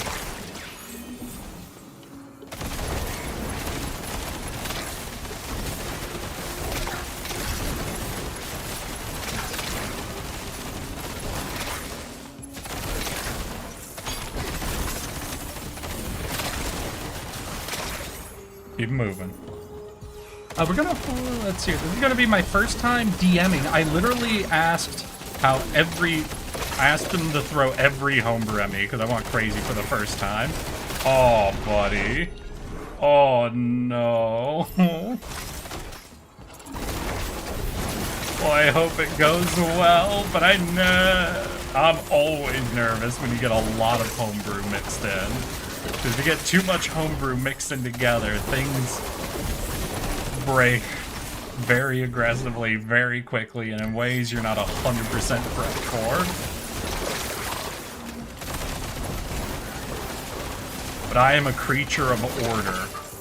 I desire order in my campaign sessions. Good luck, Lo. Yeah, good luck. 100%.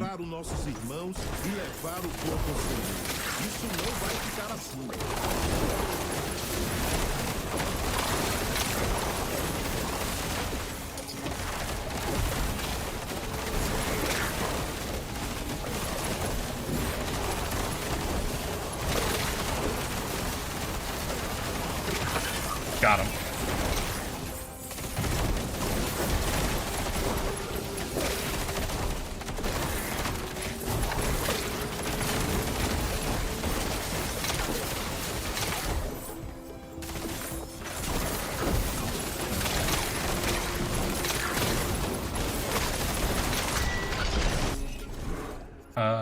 Guards, rage duration, even more. Yeah, we're gonna have just 100 guards on screen at some point. But if you get that cooldown low enough and their duration high enough, you know, eventually you can start increasing the amount of guards permanently.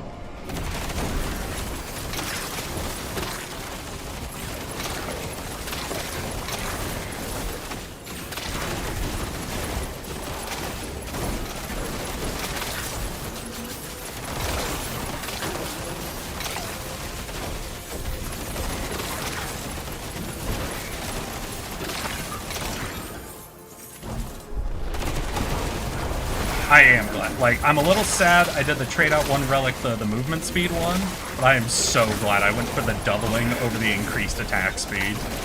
Even if it's, like, mathematically, like, functionally the same, there's just something about having double the fucking ghosts on screen that I just love so much more than just increasing their attack speed.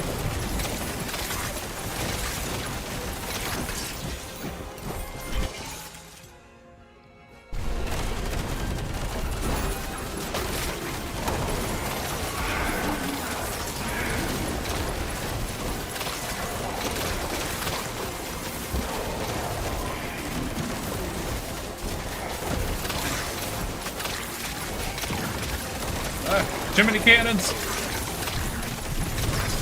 Oh, they're pressuring. They're pressuring now. Gotta hunt these cannons? Ooh, no. We've got Oh! Big cannon.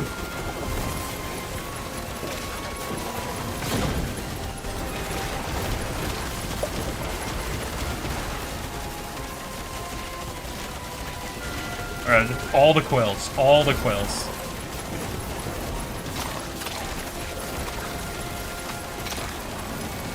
Wait, actually, with being mostly a melee build, the cannon might be nothing, I'm realizing.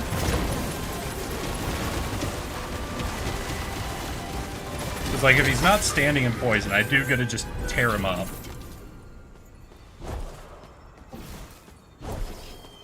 Right, what was it? Floor 21, I think, is where the first one ended. Se chama cotas.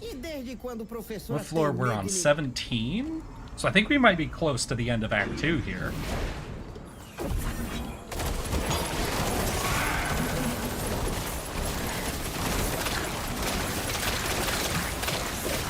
Oh my god, they are tanky though.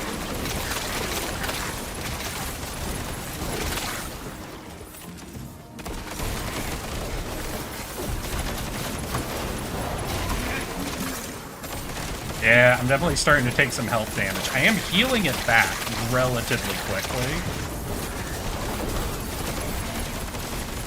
But it's taking me a minute to chew through dudes, and they're dealing damage through my conviction.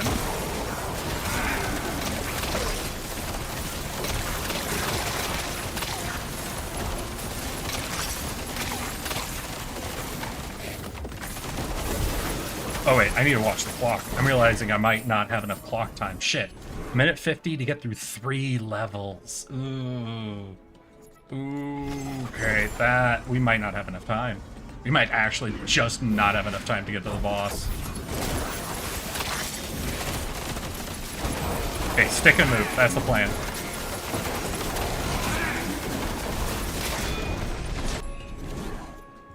Cooldown on dash. Sounds great. God, do I stick around for a mini-boss? I don't think I can. No, I can't.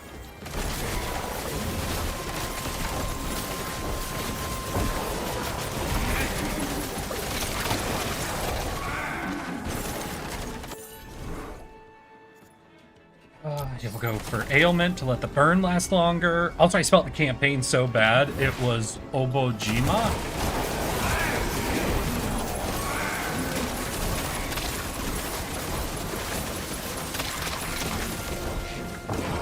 Where are we at? A minute left. We need to go. Oh, 2 floors.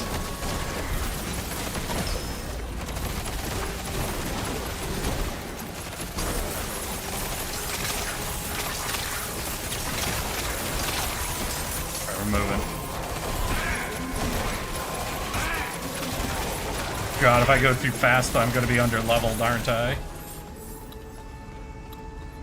Oh, we're almost at time. We're already almost at time. What's this? This floor. Did we make it?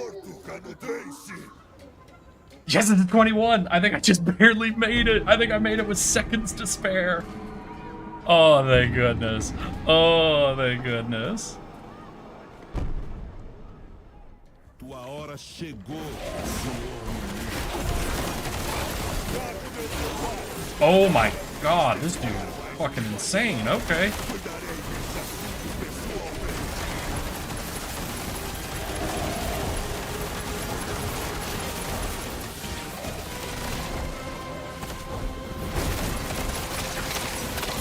Ooh, okay, yep, got it. Oh, oh my god, so that box makes that a death corner, understood.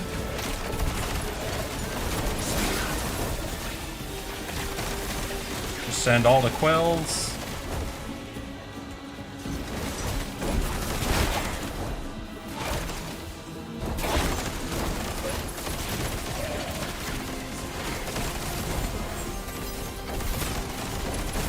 Now this dude does make it hard to melee against him.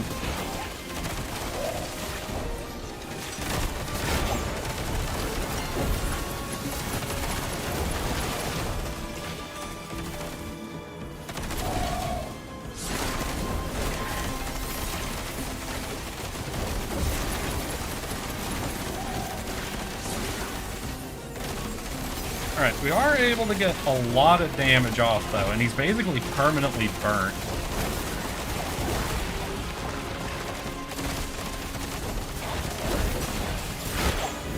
And we aren't really taking a whole ton of damage ourselves. Like, I'm able to avoid him. So I think we might be under-leveled for this fight, but we might just be able to, like, slow tickle this, you know?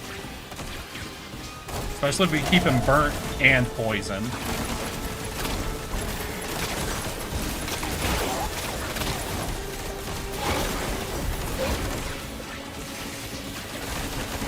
Yeah, you can see, he takes such little damage. As long as he can't suddenly hit me with like a surprise full HP attack, we're gonna be just living off of our tankiness.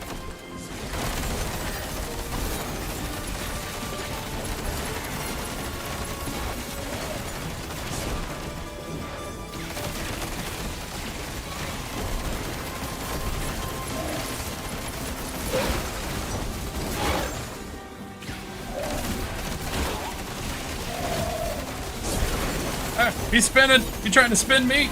You can't spin me, I spin you!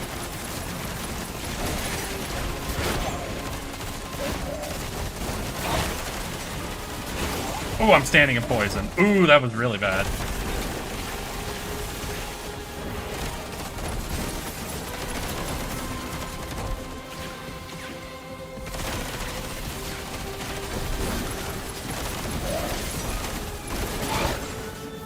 Really have to avoid those poison circles. And not just stand in them. Honestly, the best thing for me is when he starts summoning minions for me to lifesteal.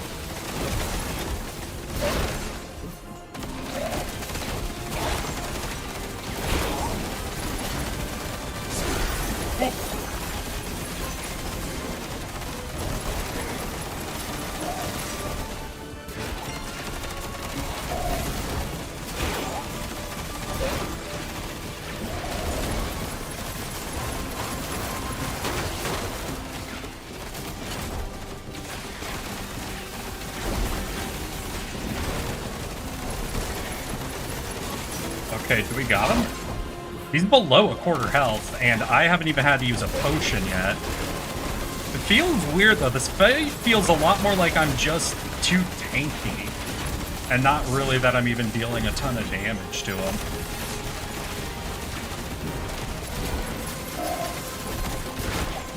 Right?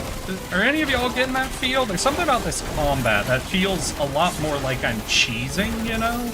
Than actually, like, I have a good build or anything. And I'm not doing anything that's cheesy. There's just something about this fight that doesn't...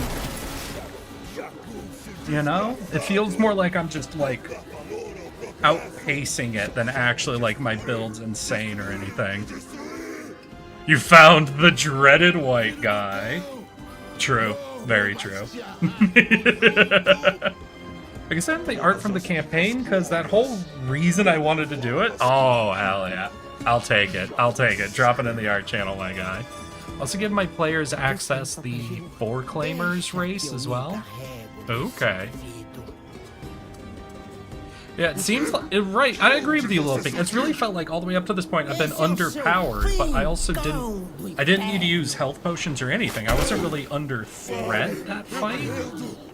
But it took forever for me to, like, chew through him. Não é você que gosta de massacrar pessoas já rendidas? Sabe qual é a condecoração que falta no seu uniforme? Oh, a necktie. Uma gravata vermelha. I knew the joke she was gonna make. And who is this? Oh, buddy, there's 3 acts to this game. We ain't done yet. It's sent. Ooh. Ooh. Wait, this is your art? Or this is just art from the campaign? This is fucking gorgeous. Oh my god, the dragon picture is my favorite. Oh, this is the setting you're doing. Okay, gotcha, This is beautiful. I love this. I can see why you want to do this setting. Could also be you just had a lot of resources and health, etc. rather than damage, but also not really being able to melee damage didn't help. True, I was built entirely for melee.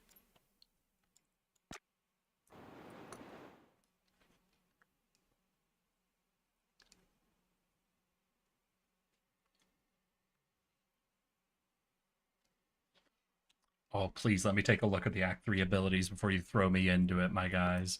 Please let me take a look at the abilities. Eu morri. Oh. A profecia de Canudos. Are we Eu me in deixei abater modern? pela baioneta e agora cruzo a fronteira do inferno. What the fuck? Hey, yo, what the fuck?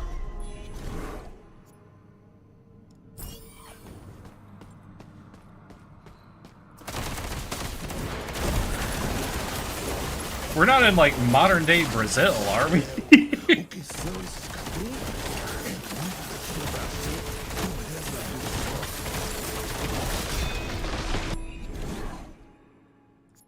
If they sent me to fucking Rio...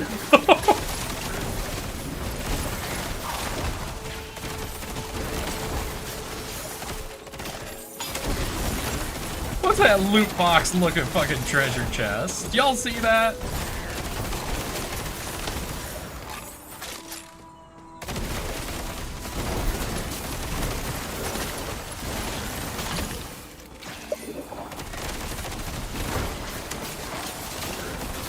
Oh shit, Policia!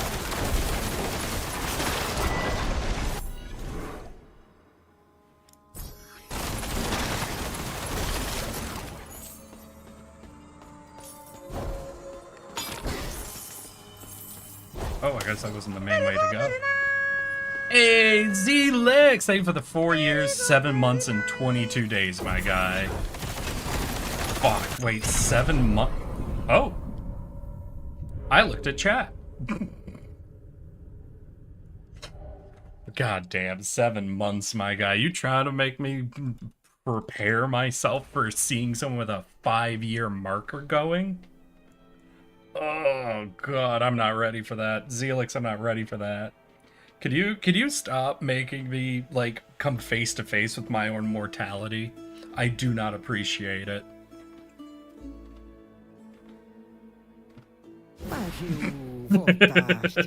Little Pig, thank you for the 4 years, 3 months, and 18 days, my guy. A luta se perdeu há muito. I realized the fight was lost a long time A ago. peleja não acaba jamais, compadre.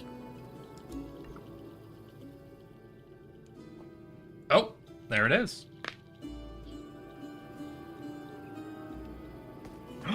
We get to see the abilities. We get to see what Act 3 abilities are.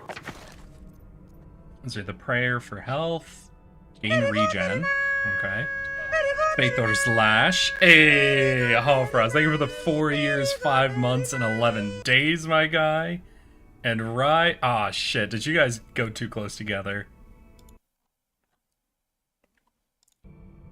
I've been subbed to another VTuber for 5 years as of next month. God damn, Little Pink.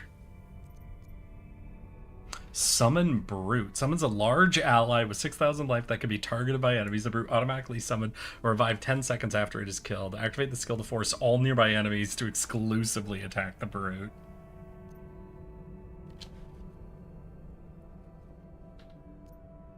Phantom Marksman. Summon it. Okay, so do I just summon everything?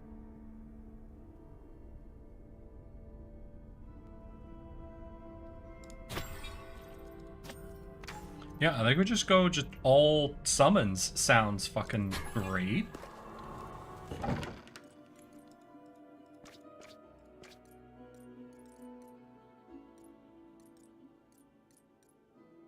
Did we get any cool things? No. Ooh, I also wanted to trade out something. Right. What do I give up on? Life and mana per kill. I think I give up on lightning knives in order to get the deal that lets me not be slowed by my dual blades. God, I don't remember what it was. Should I look for someone with a picture of the dual blade? Doesn't slow you. So we'll take that. Ooh, bouncing reflex knives could be good, and that leaves us a 1 slaughter.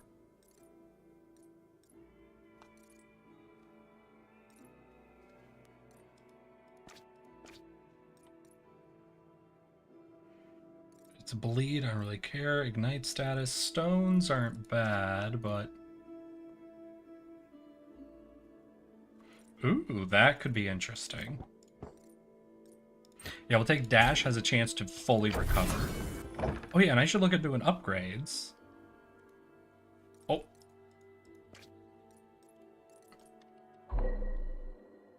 Amount of guards for 8 seconds. Confirm. Confirm. Confirm.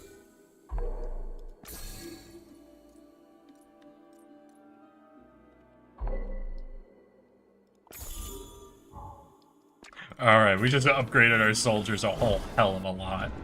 We made it to Act 3, so we can now come down here, actually. What is this? This is base damage, life will go... Oh, but that's all I had. Damn, but we're very close to being able to get even more relic space. So hell yeah. Maybe I should have checked what was in the store before I did all that. It's fine. Let's see here. And it's been 3 months and 8 days. Hey, hey, Kelstra, how you doing, my guy? Howdy, howdy. You missed us beating Act 2, mostly with soldiers and melee, and we're now returning to modern-day Brazil, we think is what's happening.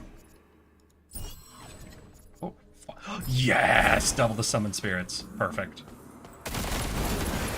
And we are going fucking crazy with our summons. We found a relic that doubles the amount of dudes we get whenever we go rage. I appear to have fucked up. My day's been pretty good, my guy. I have been working on getting a lot of shorts edited up and ready to go. And I have almost gotten through a list of 10 shorts, so we'll get a release schedule set up. And we will have shorts coming out for the next month or so, once I get the last touches on everything and go through a full captioning pass on it. I got fucking rocked. Alright, let's hit it again. How's your week been, my guy? You have any weekend plans you're getting up to?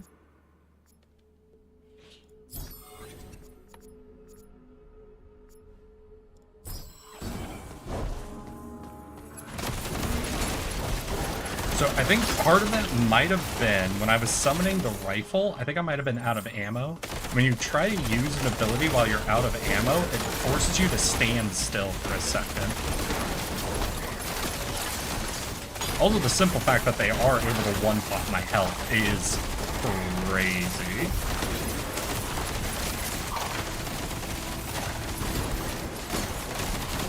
Yeah, right there, I had to hold still for a little longer. Maybe I gotta be more careful with the rifle one.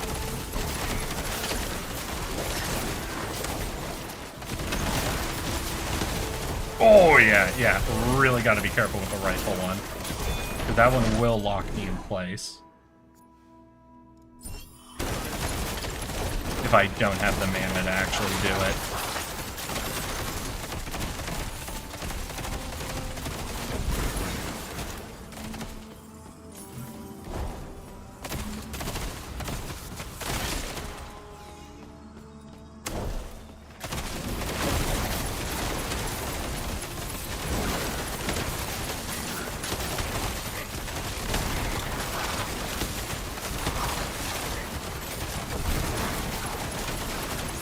Yeah, when I'm not getting locked in place, I am carrying them up for the most part.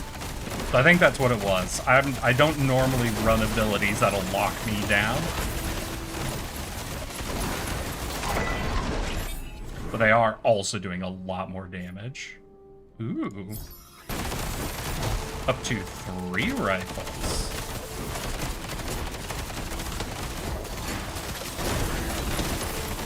Oh god, that dude fucking ripping me up. It must be an elite sniper or something then.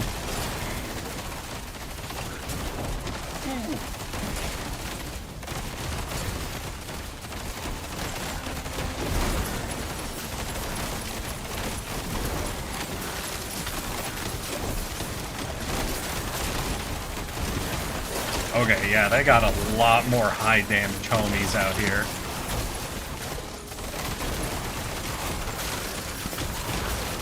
Ooh, yeah, those units. Alright, Act 3 do not hit the same as Act 1 and Act 2.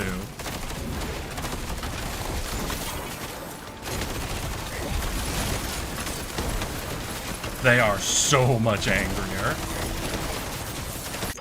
Oh, God! Work for me, sadly. Oh, I'm sorry, Kelstra. Do you got... So you're working the weekend? Oh, that's gotta suck. Do you have, like, a normal weekend and you're doing overtime or something?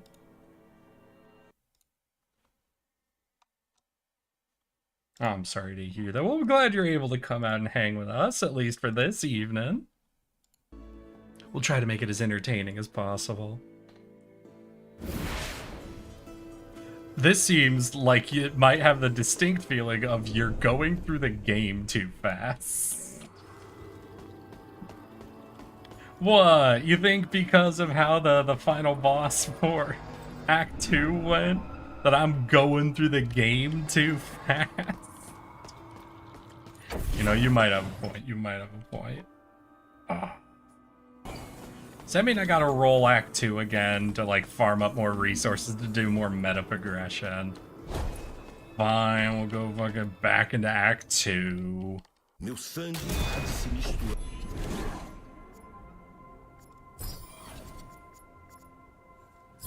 Para estes ponteiros.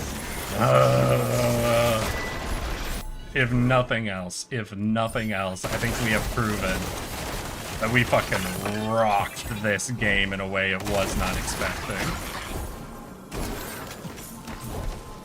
The simple fact that we were able to build to beat, I think, the Act 2 boss, basically first run that we were allowed to get all the way to him, is probably a sign that I've been taking this too fast. Oh yeah, I think they did not expect me to beat the boss the very first time I faced him. It's regular pay, but I'm opening shift, so I get OT for that. Oh yeah, my dude. Now, is your work the type of place where opening gets stuck with all the shit jobs, or where closing gets stuck with it? Because I know that that tends to be a location by location thing. Some places opening always gets stuck with all the shit to do, and closing doesn't, and other places it's 100% closing.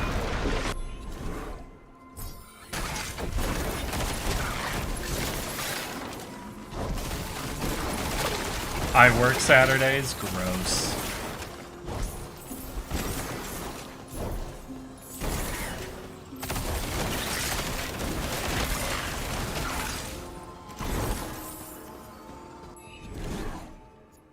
Physical damage, perfect.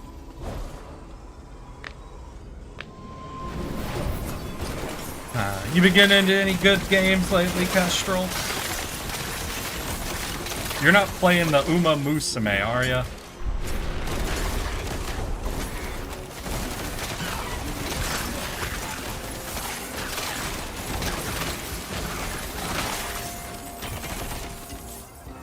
Closing, they have to do all the cleaning and stuff. All we have to do really is get the stuff out and prepped and everything turned on. Ugh, lucky. Oh my god, I couldn't move at all for a second there.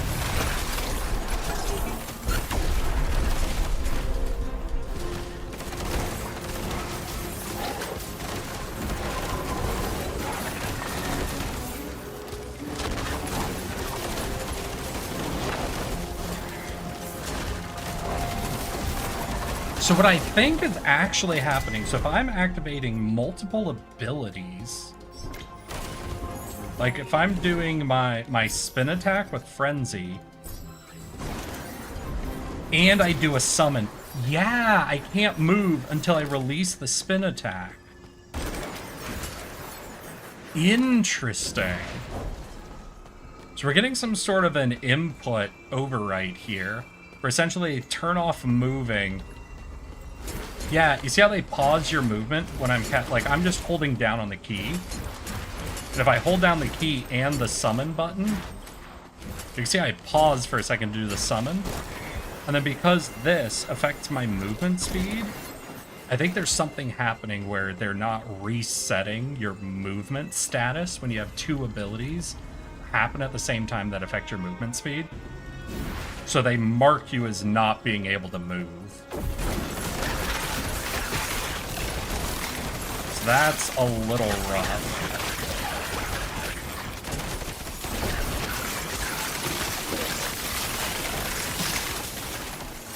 Yeah, I think I'm in an awkward situation where I'm very much too good for Act 2, but nowhere near scaled up enough for Act 1. Or Act 3.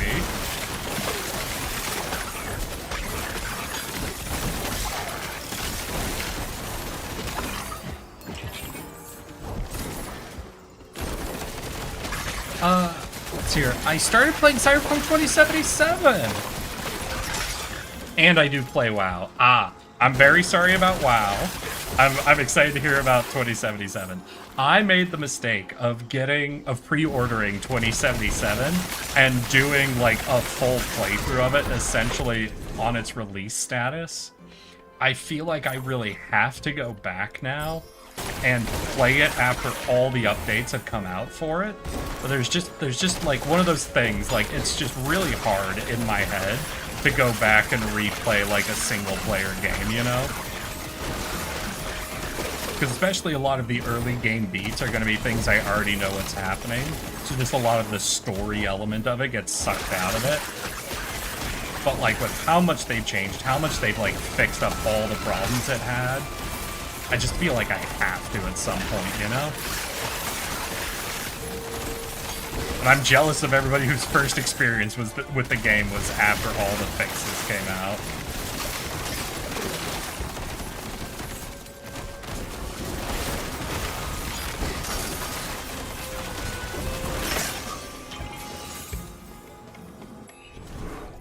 More physical. Let's go.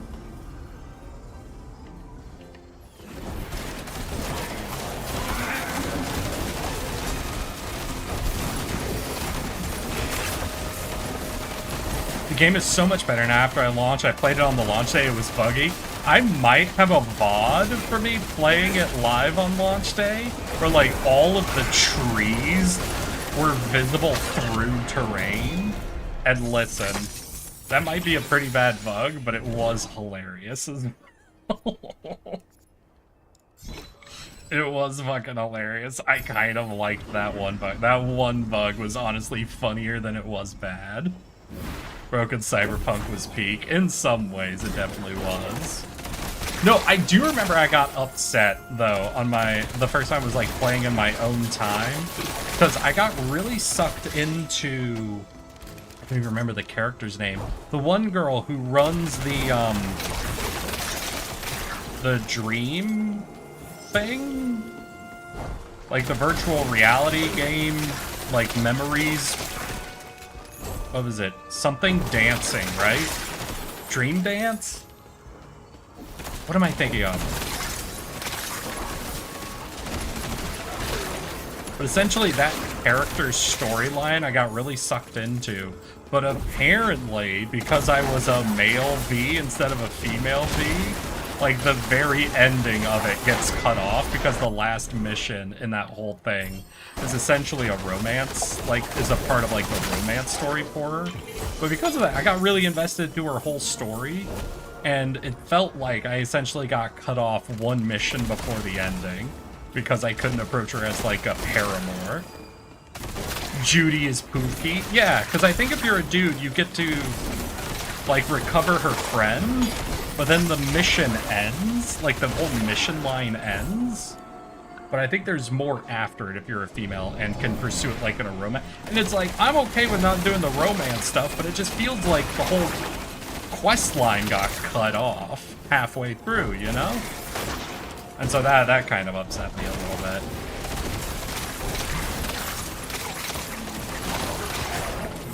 My personal favorite bug I got was for getting up to speed on the motorcycle, be with T-pose and be naked.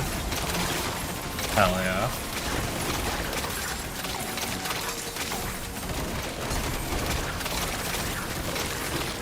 Idea I always have for the reason Johnny child out more to Femby is because it started Johnny feel everything we feel, so he feels his period cramp.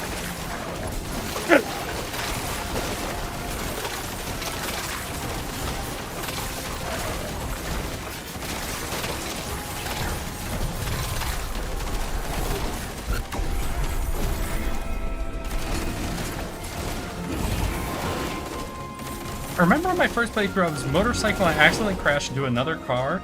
We were just wedged there, unable to get out. I think, honestly, it was a lot of the quest endings were not as impactful as I was hoping for. Because I also remembered I really loved, like, the AI car mission. But then, like, the whole ending of it is now just when you're in the car, sometimes the different personalities talk to you.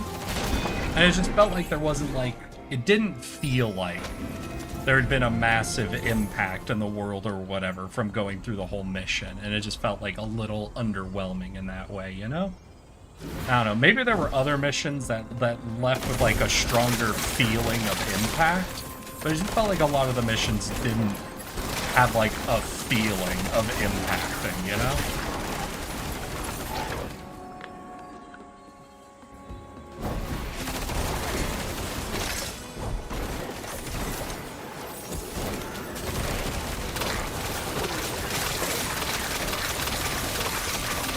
Yeah, I also think for this build, I'm going to give up on the rifle summon and try out the tank summon.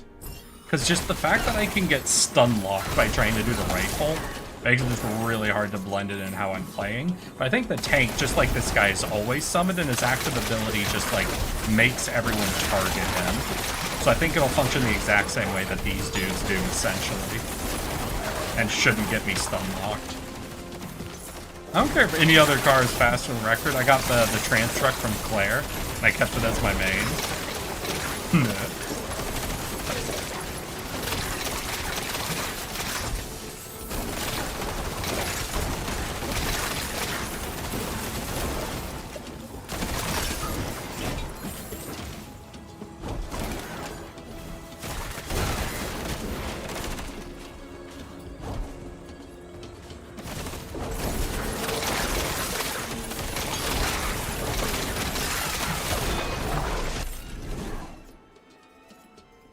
Hey, let's get that cooldown. So cooldown and duration. Can I have permanent double guards at some point?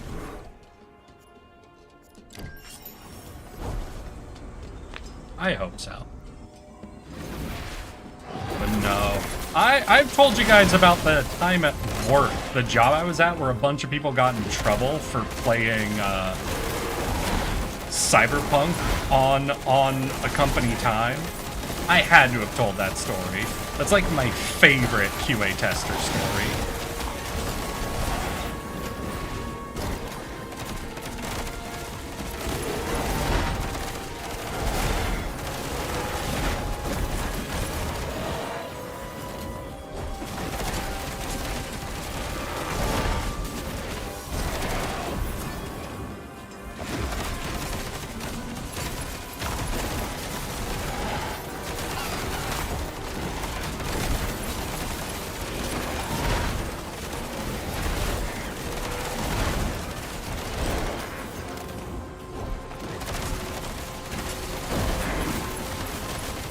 Feathers.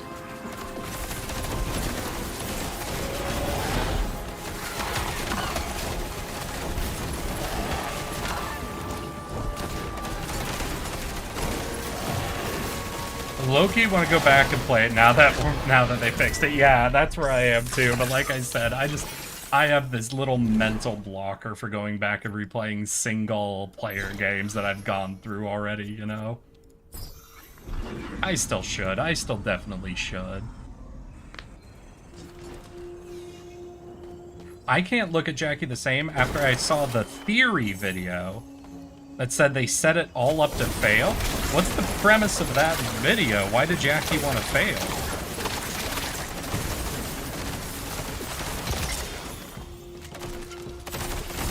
This ain't some Darth Jar Jar shit, is it? I just recently had YouTube recommend me a video that went and talked about how Jar Jar was the doom of Star Wars. I don't know, have you guys heard this? So there's a theory essentially that ultimately Jar Jar's inclusion and the reaction to him is what fully doomed Star Wars. From the moment he showed up on screen, essentially, has set the entire trajectory that has led Star Wars to its current position. Where essentially what the big theory is, because of how hostile the reaction to Jar Jar was, like modern day Star Wars, like one of its leading ideas is essentially just don't do Jar Jar again.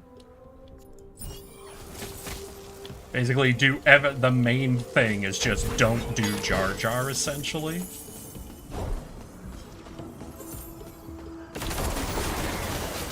And because of that, they're too scared to, like, experiment with new ideas, new characters, imagination, shit like that. And so it's just obsessed with rehashing, because, like, one of the first big, brand new characters that didn't relate to anything in the established, like, original movies was an immediate flop. And that, like, the reason Lucas sort of gave up on it initially was he was really excited about the Jar Jar character, and then the big negative reaction to it, like, stole all his whimsy about the Star Wars series. And so that's why he didn't do anything with it and sold it to Disney, and Disney's not willing to do anything, like, new with it because of how everybody reacted to Jar Jar.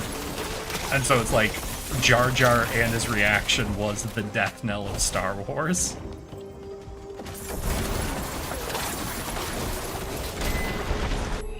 So it's not just like Jar Jar was so bad he ruined it, but like it was the combination of what Jar Jar was, how people reacted to it, and how the creatives behind it have reacted to that reaction. Essentially spelled the end of Star Wars, like as a creative property, or at least led to its current status. Like the current way it's approached. Isn't Jar Jar also supposed to have been a character development, but it got cut because of budget? Well, not exactly budget. So what's interesting, and a lot of people don't know this, is Jar Jar was actually like the first big, like, expensive, body-tracked, fully CG sort of character in a film like of that scale. And he was ridiculously expensive to create and put in. Like, I think of all the characters that have been CG'd into Star Wars specifically, he is aggressively the most expensive character to have on screen. There was just, so he was cut, and there were probably budgetary things in it, but like a big thing was just the reaction to Jar Jar, essentially. Was so negative that his expense couldn't be excused anymore. Where it's like, listen, it's so negative, it's so expensive, we have to cut him.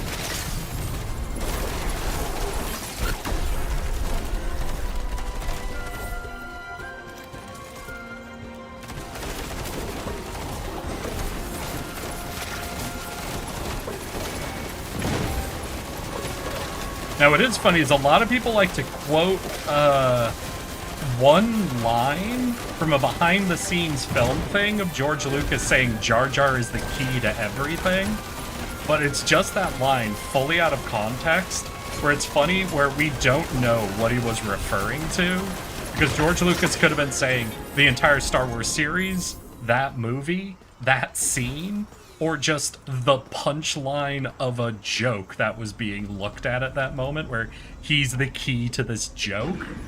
But people have taken that, and that has become everyone's favorite thing to quote when talking about Darth Jar Jar theory.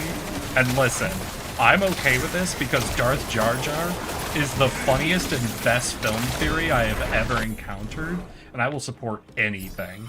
Anything that causes people to more support Darth Jar Jar theory.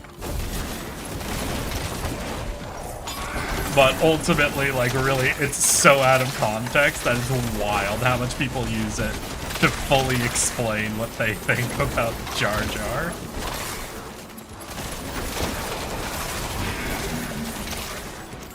I was thinking everything back I said about Jackie. The same account that made the theory account made about debunking video of that theory in his own account.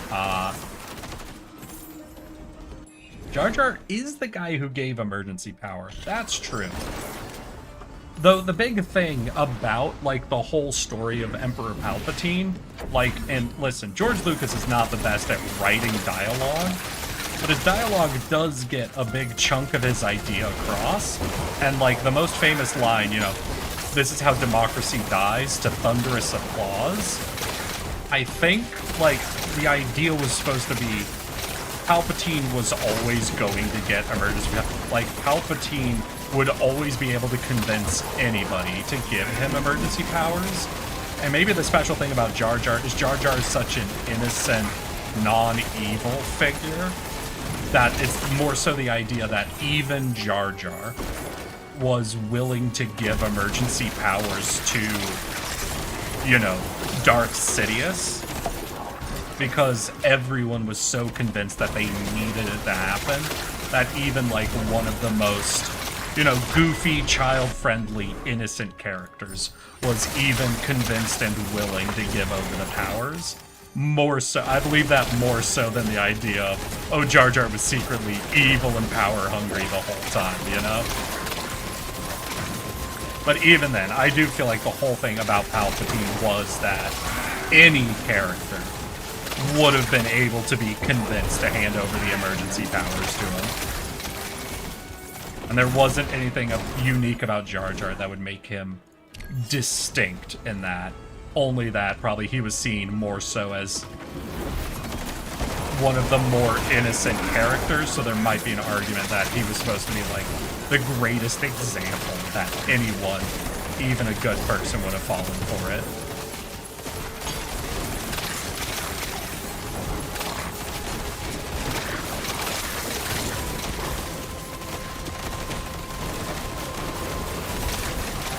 But I could also be reading too much into it.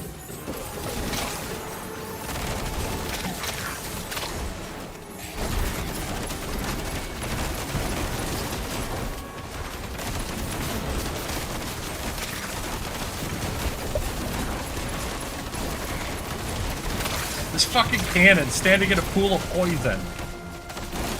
Can't get through this. Oh, oh. Oh my god, finally.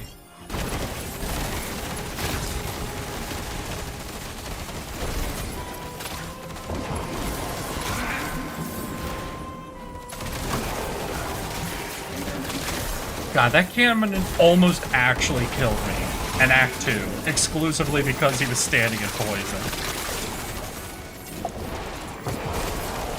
George is not good at dialogue, but he's good at structuring a story and making scenes.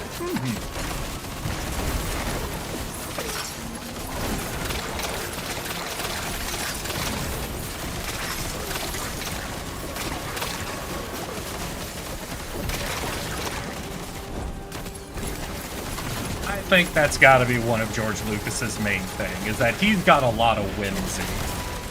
I think that's where, like, his stories always end up at their best, when it's mostly George just engaging with his whimsy, you know?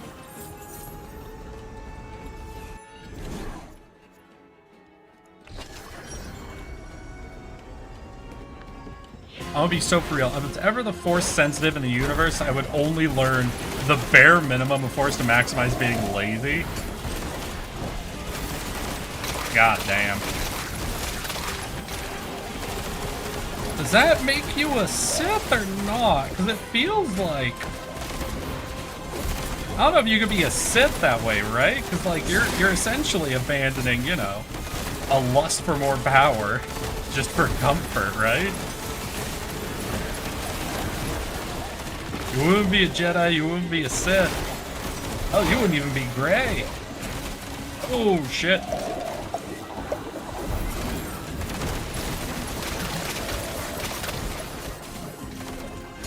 Man, could you imagine if I won the very first time I faced this dude, then I get my ass beat the second time?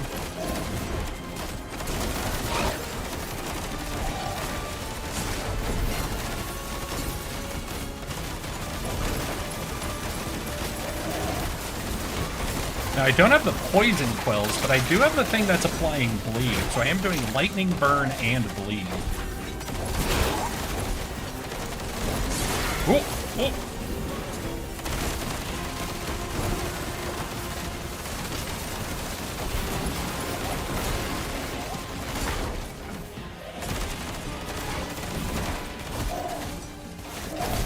Oh, buddy.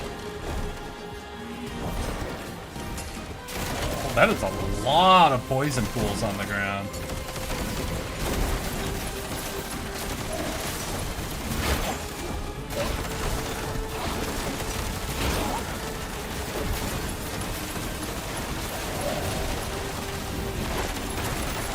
Yeah, I think my micro might be just good enough, like just good enough, that I can actually beat this boss that's like aggressively outscaling me.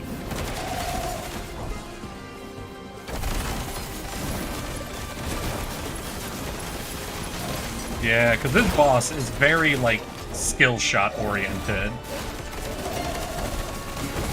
I think actually all their bosses are a lot more skill shot oriented than in a lot of games like this.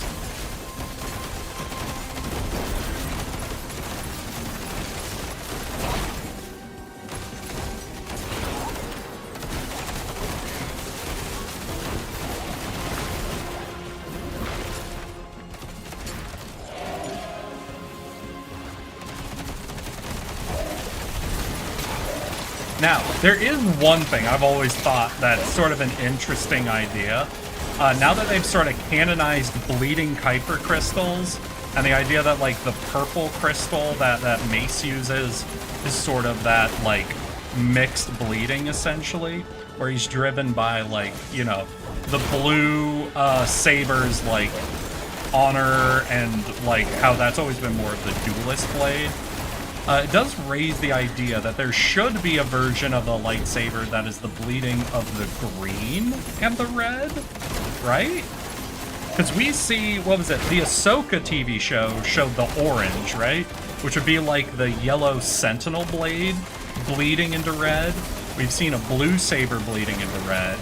Shouldn't there also be like a green saber bleeding into red? I don't know what color. What does green and red get you?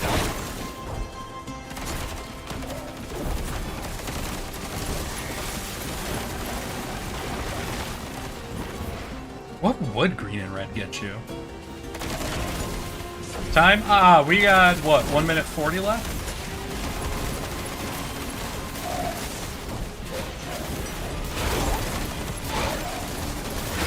Oop, let me out of that.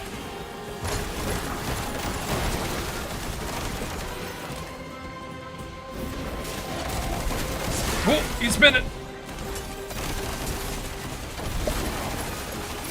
I think I might have got him. Hey, won again. Fuck yeah.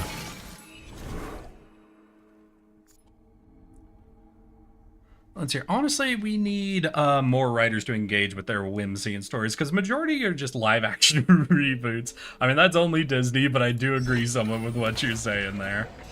The milk of Sony, though, been killing it. Sony's been owning the animation industry this year, to be honest. Do you think if I put a light primum in the saber, do you think I can make a Gaber?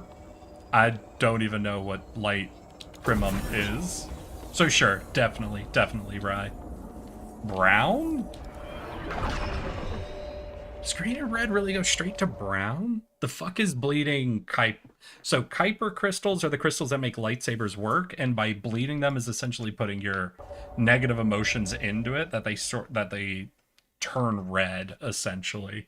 That's like turning red is the act of bleeding it. But there are middle colors that exist that have now been canonized by Disney. So I feel like they need to approach with that green Kuiper Crystal bleeding would look like. All of the complementary colors make a sort of muddy brown when you mix them. Damn, that's not interesting. Nah, what they need is a hot pink saber.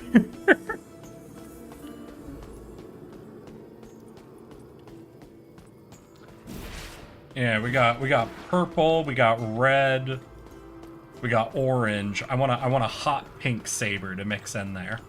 What would be the personality traits of the people with a hot pink saber, y'all? If purple is like fully into that like rageful, powerful combat, if orange is like mixing it in with like the controlled sentinel way, what does hot pink get you?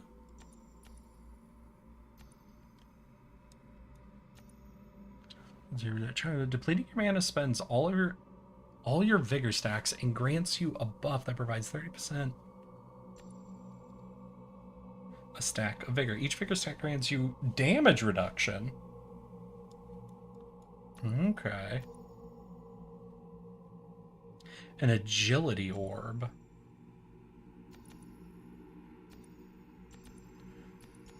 So you can have up to 3 agility orbs active. Each agility orb gives you movement speed and attack speed. Taking damage removes an orb. Alright.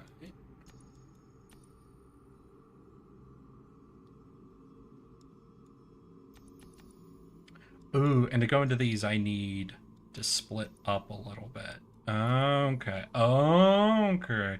Ooh, wait, we got summon damage?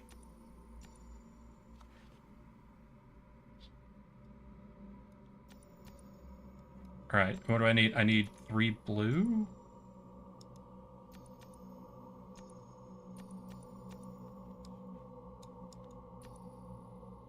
I need 3 faith. I currently have 2 faith?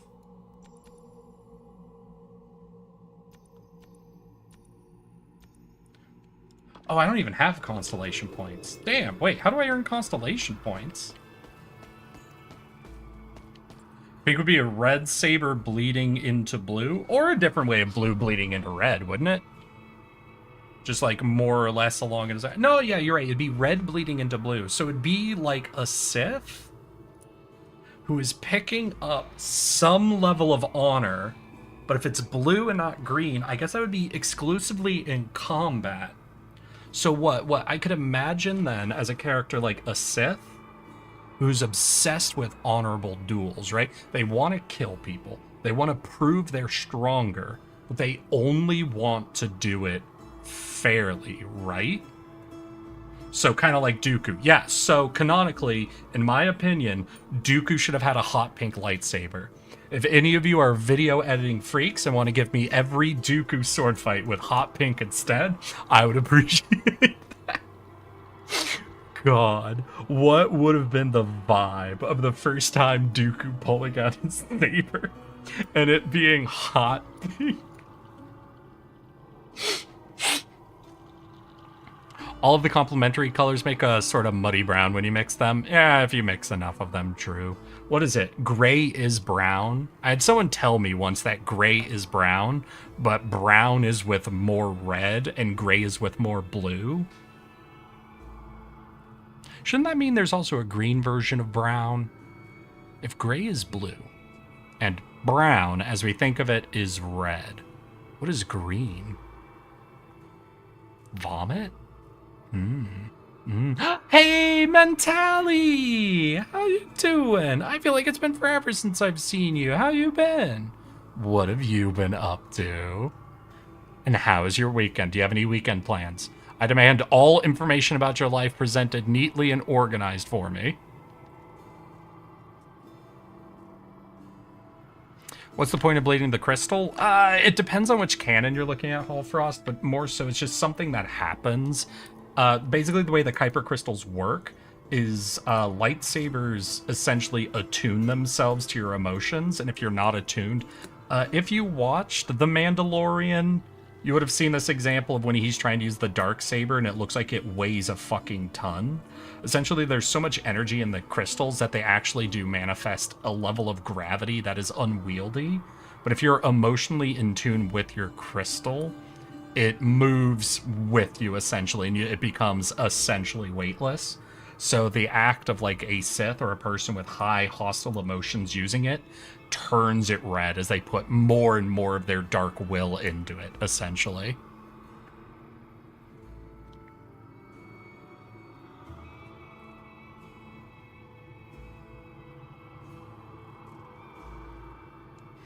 If a gang of pink lightsaber people met, do you think they would call themselves the pink? No, I do not, right? I do not.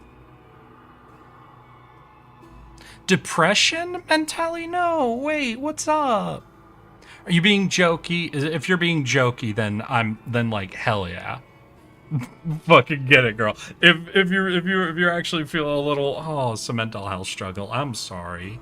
Well, we've definitely missed you here, Mentally. And people have been using the Discord a lot more, so if you ever want to rant, I guarantee Queenie would be down for it. Yeah, I didn't think that level mentality, but you know, always listen. If you ever want to impose your need to vent onto people, the Discord is always open. Maybe I should watch some more Star Wars at some point. Maybe at some point. It's not required reading. Imagine Grievous. But he just, right, because Dooku would have given Grievous his first lightsaber, right? So Grievous would have been out there definitely with a hot pink lightsaber. Oh my god. Gray is not blue-brown. It's just part of the equal ratio range. Well, no. It's like the idea, if you take brown and you start upping the blue on it, it shifts more and more until it kind of hits gray. Eh? Brown is a shade of orange, or is it a shade of red, Hall? Think about it. Think about it, Nez. It could be a shade of many things. And if we're talking about the primary colors, then we would say it's a shade of red, you know? Does that mean you could technically use a lightsaber as a real expensive paperweight or a door stopper? I don't know how well the blade would do at stopping the door instead of cutting through it, but technically, I suppose. Oh, they canonized the Darksaber? Yeah, no, who was it that got... Who's the guy who directs Mandalorian?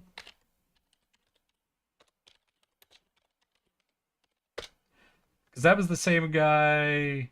Yeah, Favreau was basically allowed to direct fucking Mandalorian, so he canonized into Disney all of his Clone Wars shit. He canonized the witches in Star Wars. He canonized the Darksaber. Basically, as soon as he was given any creative freedom, he just went through and canonized all of the stuff he created.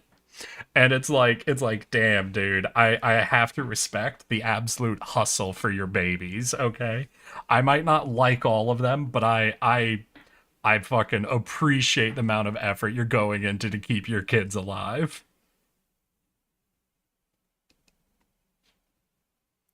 Anyways, I proof away. Aw, say hi to Queenie for me. Okay. You can chat in the Discord, though, if you want to say hi to Queenie. Brown's proposed a color red-orange, but more red. Tom Filoni? Was it Filoni? I was seeing Favreau. Maybe both of them. Maybe they work together. Dave Filoni. Dave Filoni and Tom Favreau. I think it's those two, right? Like indigo. Which is purple plus cyan. Ooh. Cyan. You gotta respect the hustle to make an IP his own instead of doing the copy-paste formula. You know, I mean, there's maybe a little bit of respect you're supposed to pay to the source material. But again, like I say, I respect the listen, he's got his darlings that he wants to be canon in the universe. I don't 100% agree with him. But listen, I can't disrespect a man for putting in that much effort to make the things he's invented canon. There's something respectable about it, you know?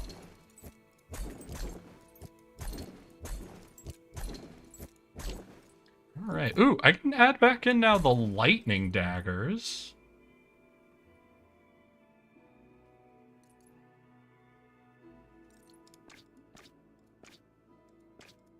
Ooh, what's this?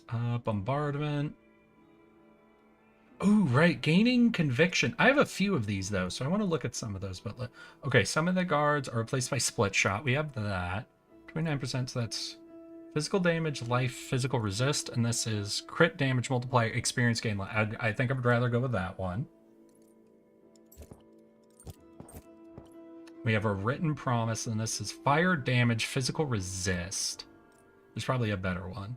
Conviction gain, on top of conviction being damage, is really good. Experience gain. All right, we're going to go with the... Oh, can I... I can fit this. I can fit it. All right, we have a couple of ones or a double. Life on kill is good. We don't use anything for the Holy Rosary.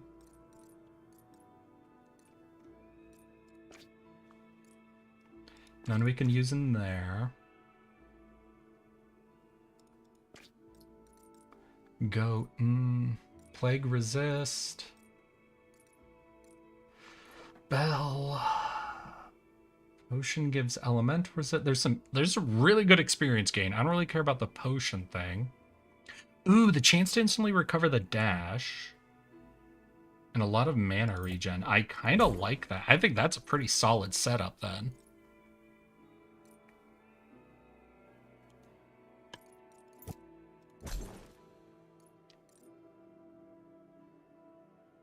Yeah, let's go for this. I think that's a pretty good relic setup for all this shit. Oh, right, and I want to replace that ability with the big tank guy. He's always with us, but we can activate him to force. And maybe when he dies after tanking too much damage, we have to resummon him. Either way, that seems pretty solid to me.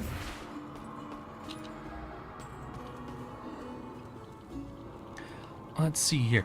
I despise how nobody knows colors anymore. Well, to be fair, you do run into a problem with color. Oh my god, look at him. I love him. You do run into a problem with all color theory where you have to, what is it? You have to decide if you're working with the negative color theory or what? No, the subtractive color theory versus additive color theory. Because a lot of people are pretty okay with the idea of additive color theory, which is like how paints work, where you add in colors and have their effect. But then I think it's called subtractive color theory when you're actually looking at how light reflects or bounces off of things, essentially, where you can remove, pigment versus light, essentially. So there's inherent problems, I think, with developing, all that. So yeah, I'm gonna do a test. Herrick, how do you make black? In what way? Because black is either all of the colors blended together until nothing reflects, or it's something that reflects no color. Okay, pigment. If I wanted to make black out of pigment,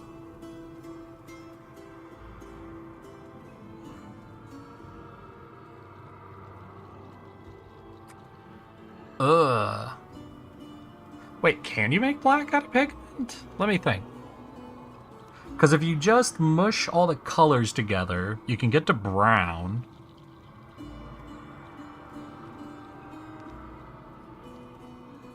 How do I darken a pigment? If I start with a red paint, how do I darken it? I guess adding blue into a red paint does push it, like that makes it purple, and purple's seen as darker? I don't just keep adding blue, do I? Really, all three primaries in perfect amounts.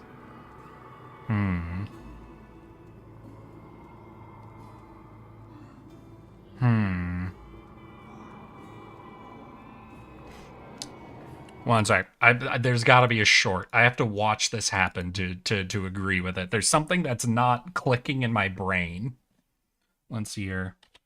Mixing black. Wait, mixing paint to make black. I just need to visualize this once. So they're doing blue, red, yellow. Yep. Okay.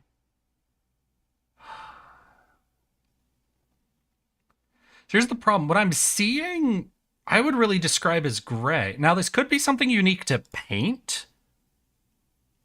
Hey, calm down, mentality. Don't tell me just use a... Because I'm actually trying to think how I would physically make black.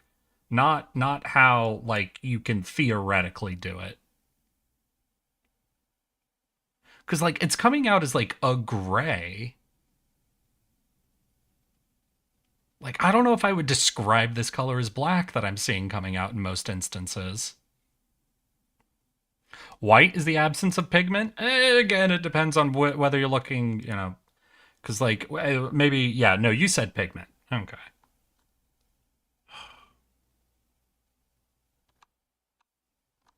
You know, because I can't find anything that's actually looks like it's mixing to result in, like, a black paint, you know?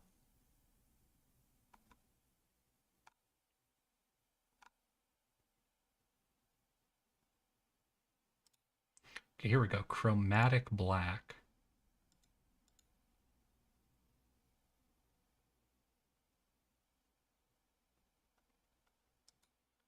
Now, this is weird. So this is something I've noticed. Almost any time I see people mixing black physically with paint, there's always something about it that seems either slightly too red or slightly too blue.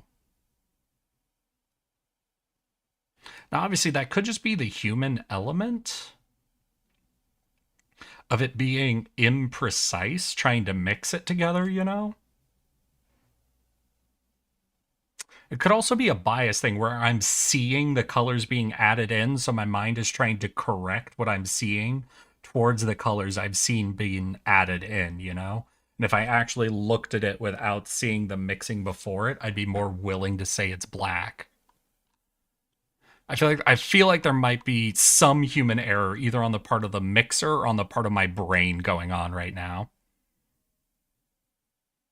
To be fair, the last season of the animated Clone series is by far the best that Star Wars has ever been. I never watched any of the animated series, so I can't speak to that anyway.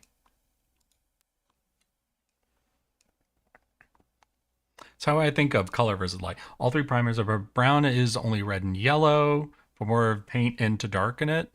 Bowser, you make me upset. Is he wrong? I even know what I'm doing in art college. I've always just used black paint.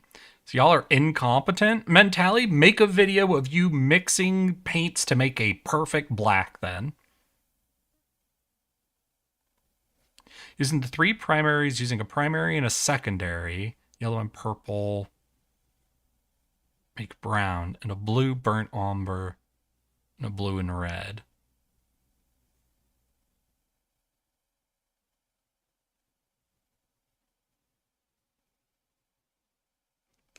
I don't know. I'm just telling you, I'm like watching people do it, and it doesn't quite look like you can mix a black. That's what I'm saying. Just like, it looks like it never quite comes out to being like a pitch black, you know? Yo, I'm assume you meant dip. I need to try getting some sleep. Oh, what time is it? 6:30? No, we got time for at least one more run. All right. Well, thank you for coming and hanging out, Ryan. I appreciate you, and I hope you have a good rest of your weekend, my dude. Have a good evening. Have a good night. Have a good fucking everything.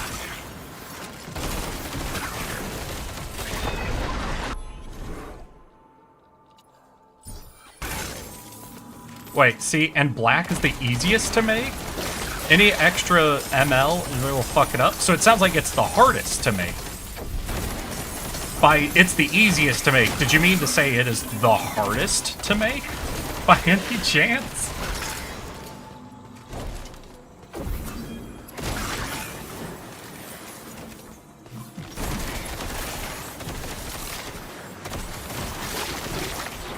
No, just use a scale? Okay, but do you need a scale to make other colors? Or can you generally eyeball the other colors? Because if you can generally eyeball another color and a single milliliter off won't fuck with it, but a single bit off would fuck with black, then that makes black the hardest to make. Doesn't it? If black has the smallest room for error, then it's the hardest, isn't it? Yeah, the taunt does not stun lock me, so this is definitely a better summon for us.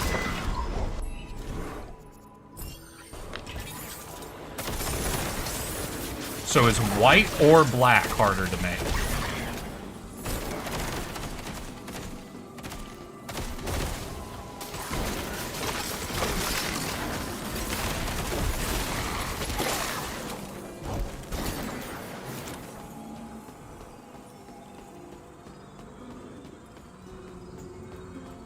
I challenge it. You challenge me to what?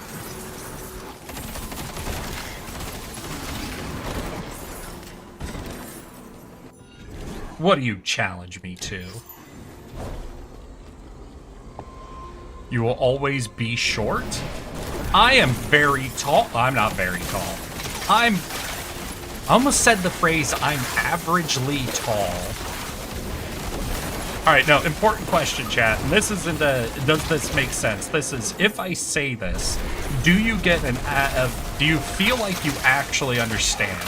If I say I'm averagely tall, how tall do you think I am?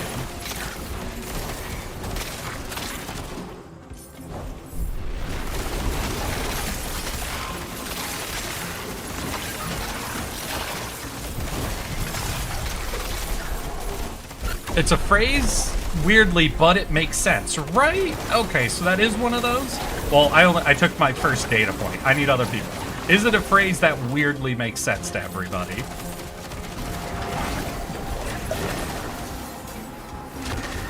Five, six. Wait, if I said averagely tall, you would guess 5'6", Kelstra? Kelstra, I appreciate you greatly. You're a very kind person. God. 5'6", averagely tall. Oh, man. I am average height. Would be correct? No, but I'm not average height is the thing. I'm tall, but I'm averagely tall is what I'm saying. So it sounds like didn't track for Little Pink. Fair enough. It is technically a nonsense sentence. 5'9" for Mentali. Isn't 5'9" average? Hold up. Isn't 5'9" just average? It's here. To be fair, I'm airing American. American height average male? Okay, 5'9", yeah, 5'9" is average height for an American. So 5'9" is just saying average. So you're 5'6", and like 5'7" to 5'10" area. So average. So everyone's hearing the average, it's just going for the average. Okay. So if I say averagely tall, that's getting corrected to average. Interesting. Allfrost says 5'10", so you're just going up by 1 inch. Okay.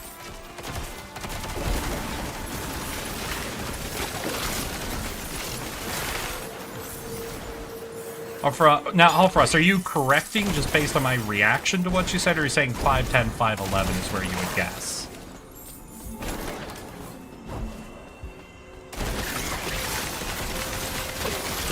Because if you guys want to know, I'm 6 feet. I'm basically, like, I might be give or take less than an inch, but like I measured myself at 6 feet once, and I stopped measuring from that point on because I didn't care from that point on. And I guess I just think of 6 feet as being like, you have hit tall at being 6 feet.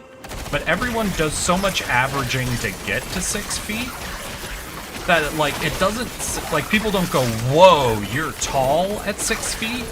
Like, if you're above 6 feet, people will react in thinking you're tall. But if you just are 6 feet, you are tall, but people don't react like you're uniquely tall, right? So you're tall, but you're tall within the average. So that's where I think of 6 foot as averagely tall.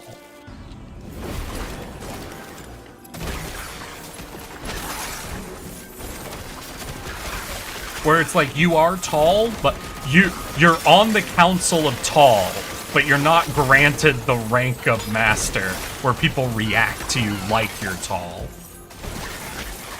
I'm 6'2"? I remember I am not taller than you. Nez, I don't know where these memories are coming from, but I am not. First of all, I'm not taller than you.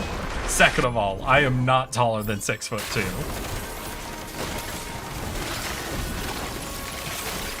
Well, no, remember, I'm not saying average. I'm saying averagely tall.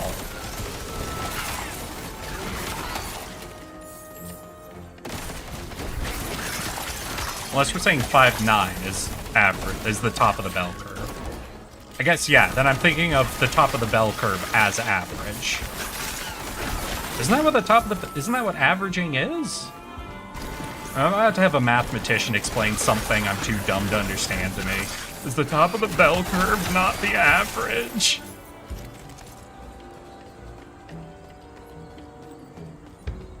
Every VTuber is either taller than 6 feet or fucking tiny. Nope, I'm 6 foot.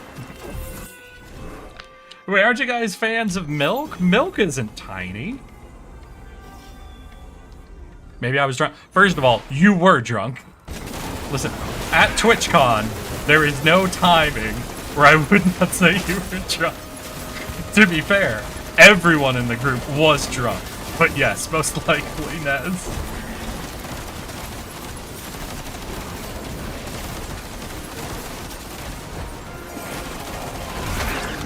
All we did at TwitchCon was go to bars. And it was a good fucking time. I was a big fan.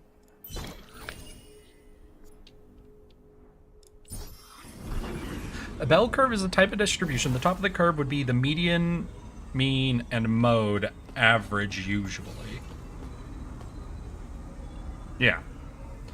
So I guess, yeah. So I don't think it's even more so going with what the actual average is, because I think what I said is more so what I'm trying to capture by saying averagely tall. Where 6 foot is tall, but it's not tall enough to evoke a reaction, right? Because, like, could you imagine saying that both someone that's 6 feet tall is tall and someone that's like 6'5" is tall? If you see someone that's 6'5", that stands out in your mind, you know? And there's something about that that's like uniquely tall. But someone who's just 6 foot is not tall enough to be seen as uniquely tall. They're just sort of averagely tall. You see kind of what I'm trying to get at?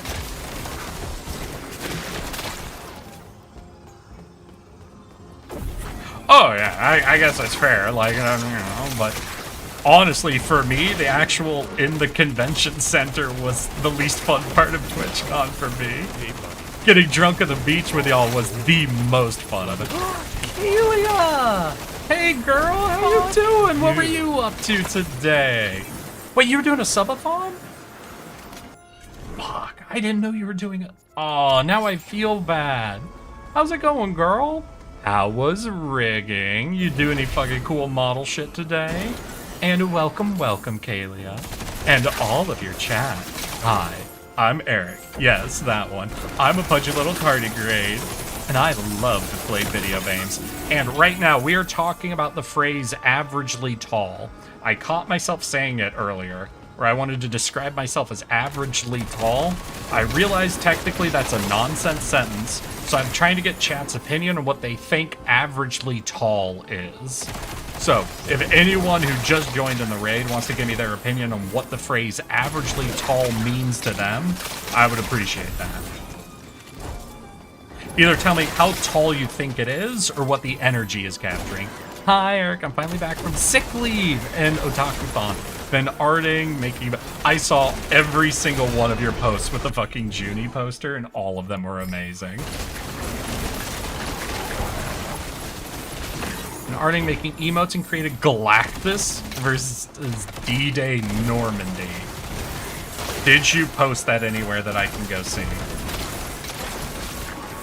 Because if you did, you are legally obligated to tell me.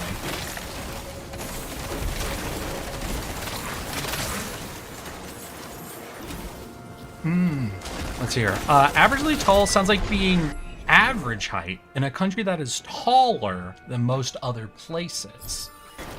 Interesting. Okay, alright. I like that. I like that. That's definitely not the energy I was trying to capture, but I do like that. One-legged rafflecopter. I'm sorry, I need a minute. That name is too fucking good. Thank you, One-Legged Rafflecopter, for commenting anything just so I could read your name. We were playing Company of Heroes, essentially. Galactus is me. Ah, now I understand. Well, thank you for the fucking raid and coming and hanging out. If you're doing a subathon, I imagine you need to breathe and go on a walk or shower or do anything that is not stressful. So I appreciate you coming and hanging out, but you're free to go take care of yourself, girl. I'm glad I can carbon date you as a fellow millennial. Just barely caught me there. What is it, 1995, motherfucker. I just crossed the threshold. What is it? What was that stupid phrase I heard someone say? I am a Z-lennial. God, I love the internet's desire to make up dumb fucking phrases for things. If there is no category for something, I guarantee you the internet will find a way to make one. Oh yeah, but for those who are raiding, today we are playing a game called Hell Clock. It is a action roguelike, sort of in the vein of Hades, but focused a lot more on you building your collection of abilities. Instead of encountering random abilities along the way, you get to sort of make your build from the beginning, and it's just collecting upgrades for those specific abilities. So you get to more so program the type of run you want to have going in, but then you get upgrades along the way that'll feed it into a couple of different directions. For example, we're going very melee focused with our primary abilities. We surround ourselves with knives and we spin to win. And then our secondary abilities, as you can see, are all around summoning. But we picked up some relics that normally when we press E, we double the attack speed of our summons, but instead, we double the amount of summons we get now. And that has been very fun to play with. And imagine averagely tall being something like being the 6 foot to 6'3" range, i.e. most people in the 6 foot height range would be. Thank you. I now know I'm not totally insane. At least one of Slime Monkey. Thank you. What my description to my chat was for averagely tall is you are tall, but you're not tall enough to be of note as tall. Like if you see someone who's 6'5", you think in your head, whoa, that person's tall. But if you see somebody who's like 6 foot, they are tall, but they don't get, like, not tall enough to earn a reaction. So they're tall, but at the same time, they're average enough to not be of note. So exactly, it was everything in the 6 foot range. Thank you. No one else in my chat agreed with me of that being what they imagined, so I'm afraid you and I are both freaks, but I appreciate you being on the same wavelength as me. I'm not done being in my 20s yet. One-legged rafflecopter, I got dreadful news. I don't think you get a say in that, boy. God, I was caught so off guard by that Slime Monkey. I, for a second, fully forgot how much overlap Kalia and Junie get. That when I saw the Junie emote, I'm like, whoa, wait, you have Junie. Of course Kalia's fucking Junie fans.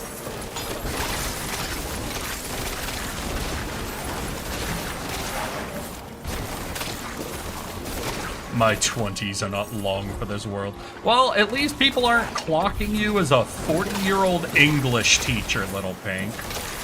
I'm never going to recover from that. I am never going to recover from the earnest reaction someone had. So I was in a stream. It was my first time collabing with a bunch of younger Zoomers, right? And one of them, I think joking, said I sounded like a 40-year-old English teacher. Yes, that one.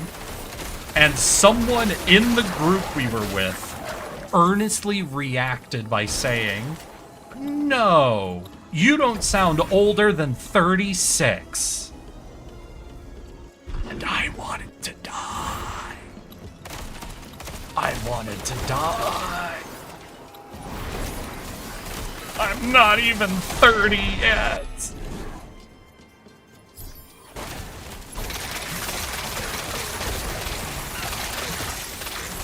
I can't with these fucking Zoomers thinking I'm that old.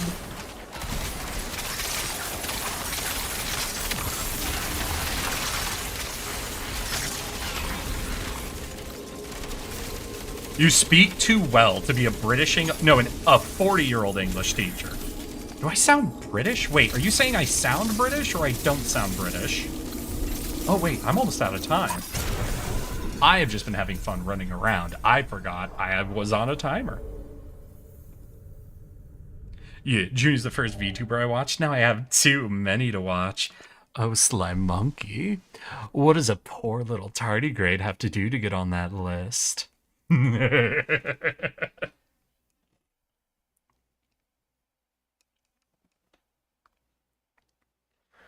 I don't think I speak very well. I think I speak barely competently.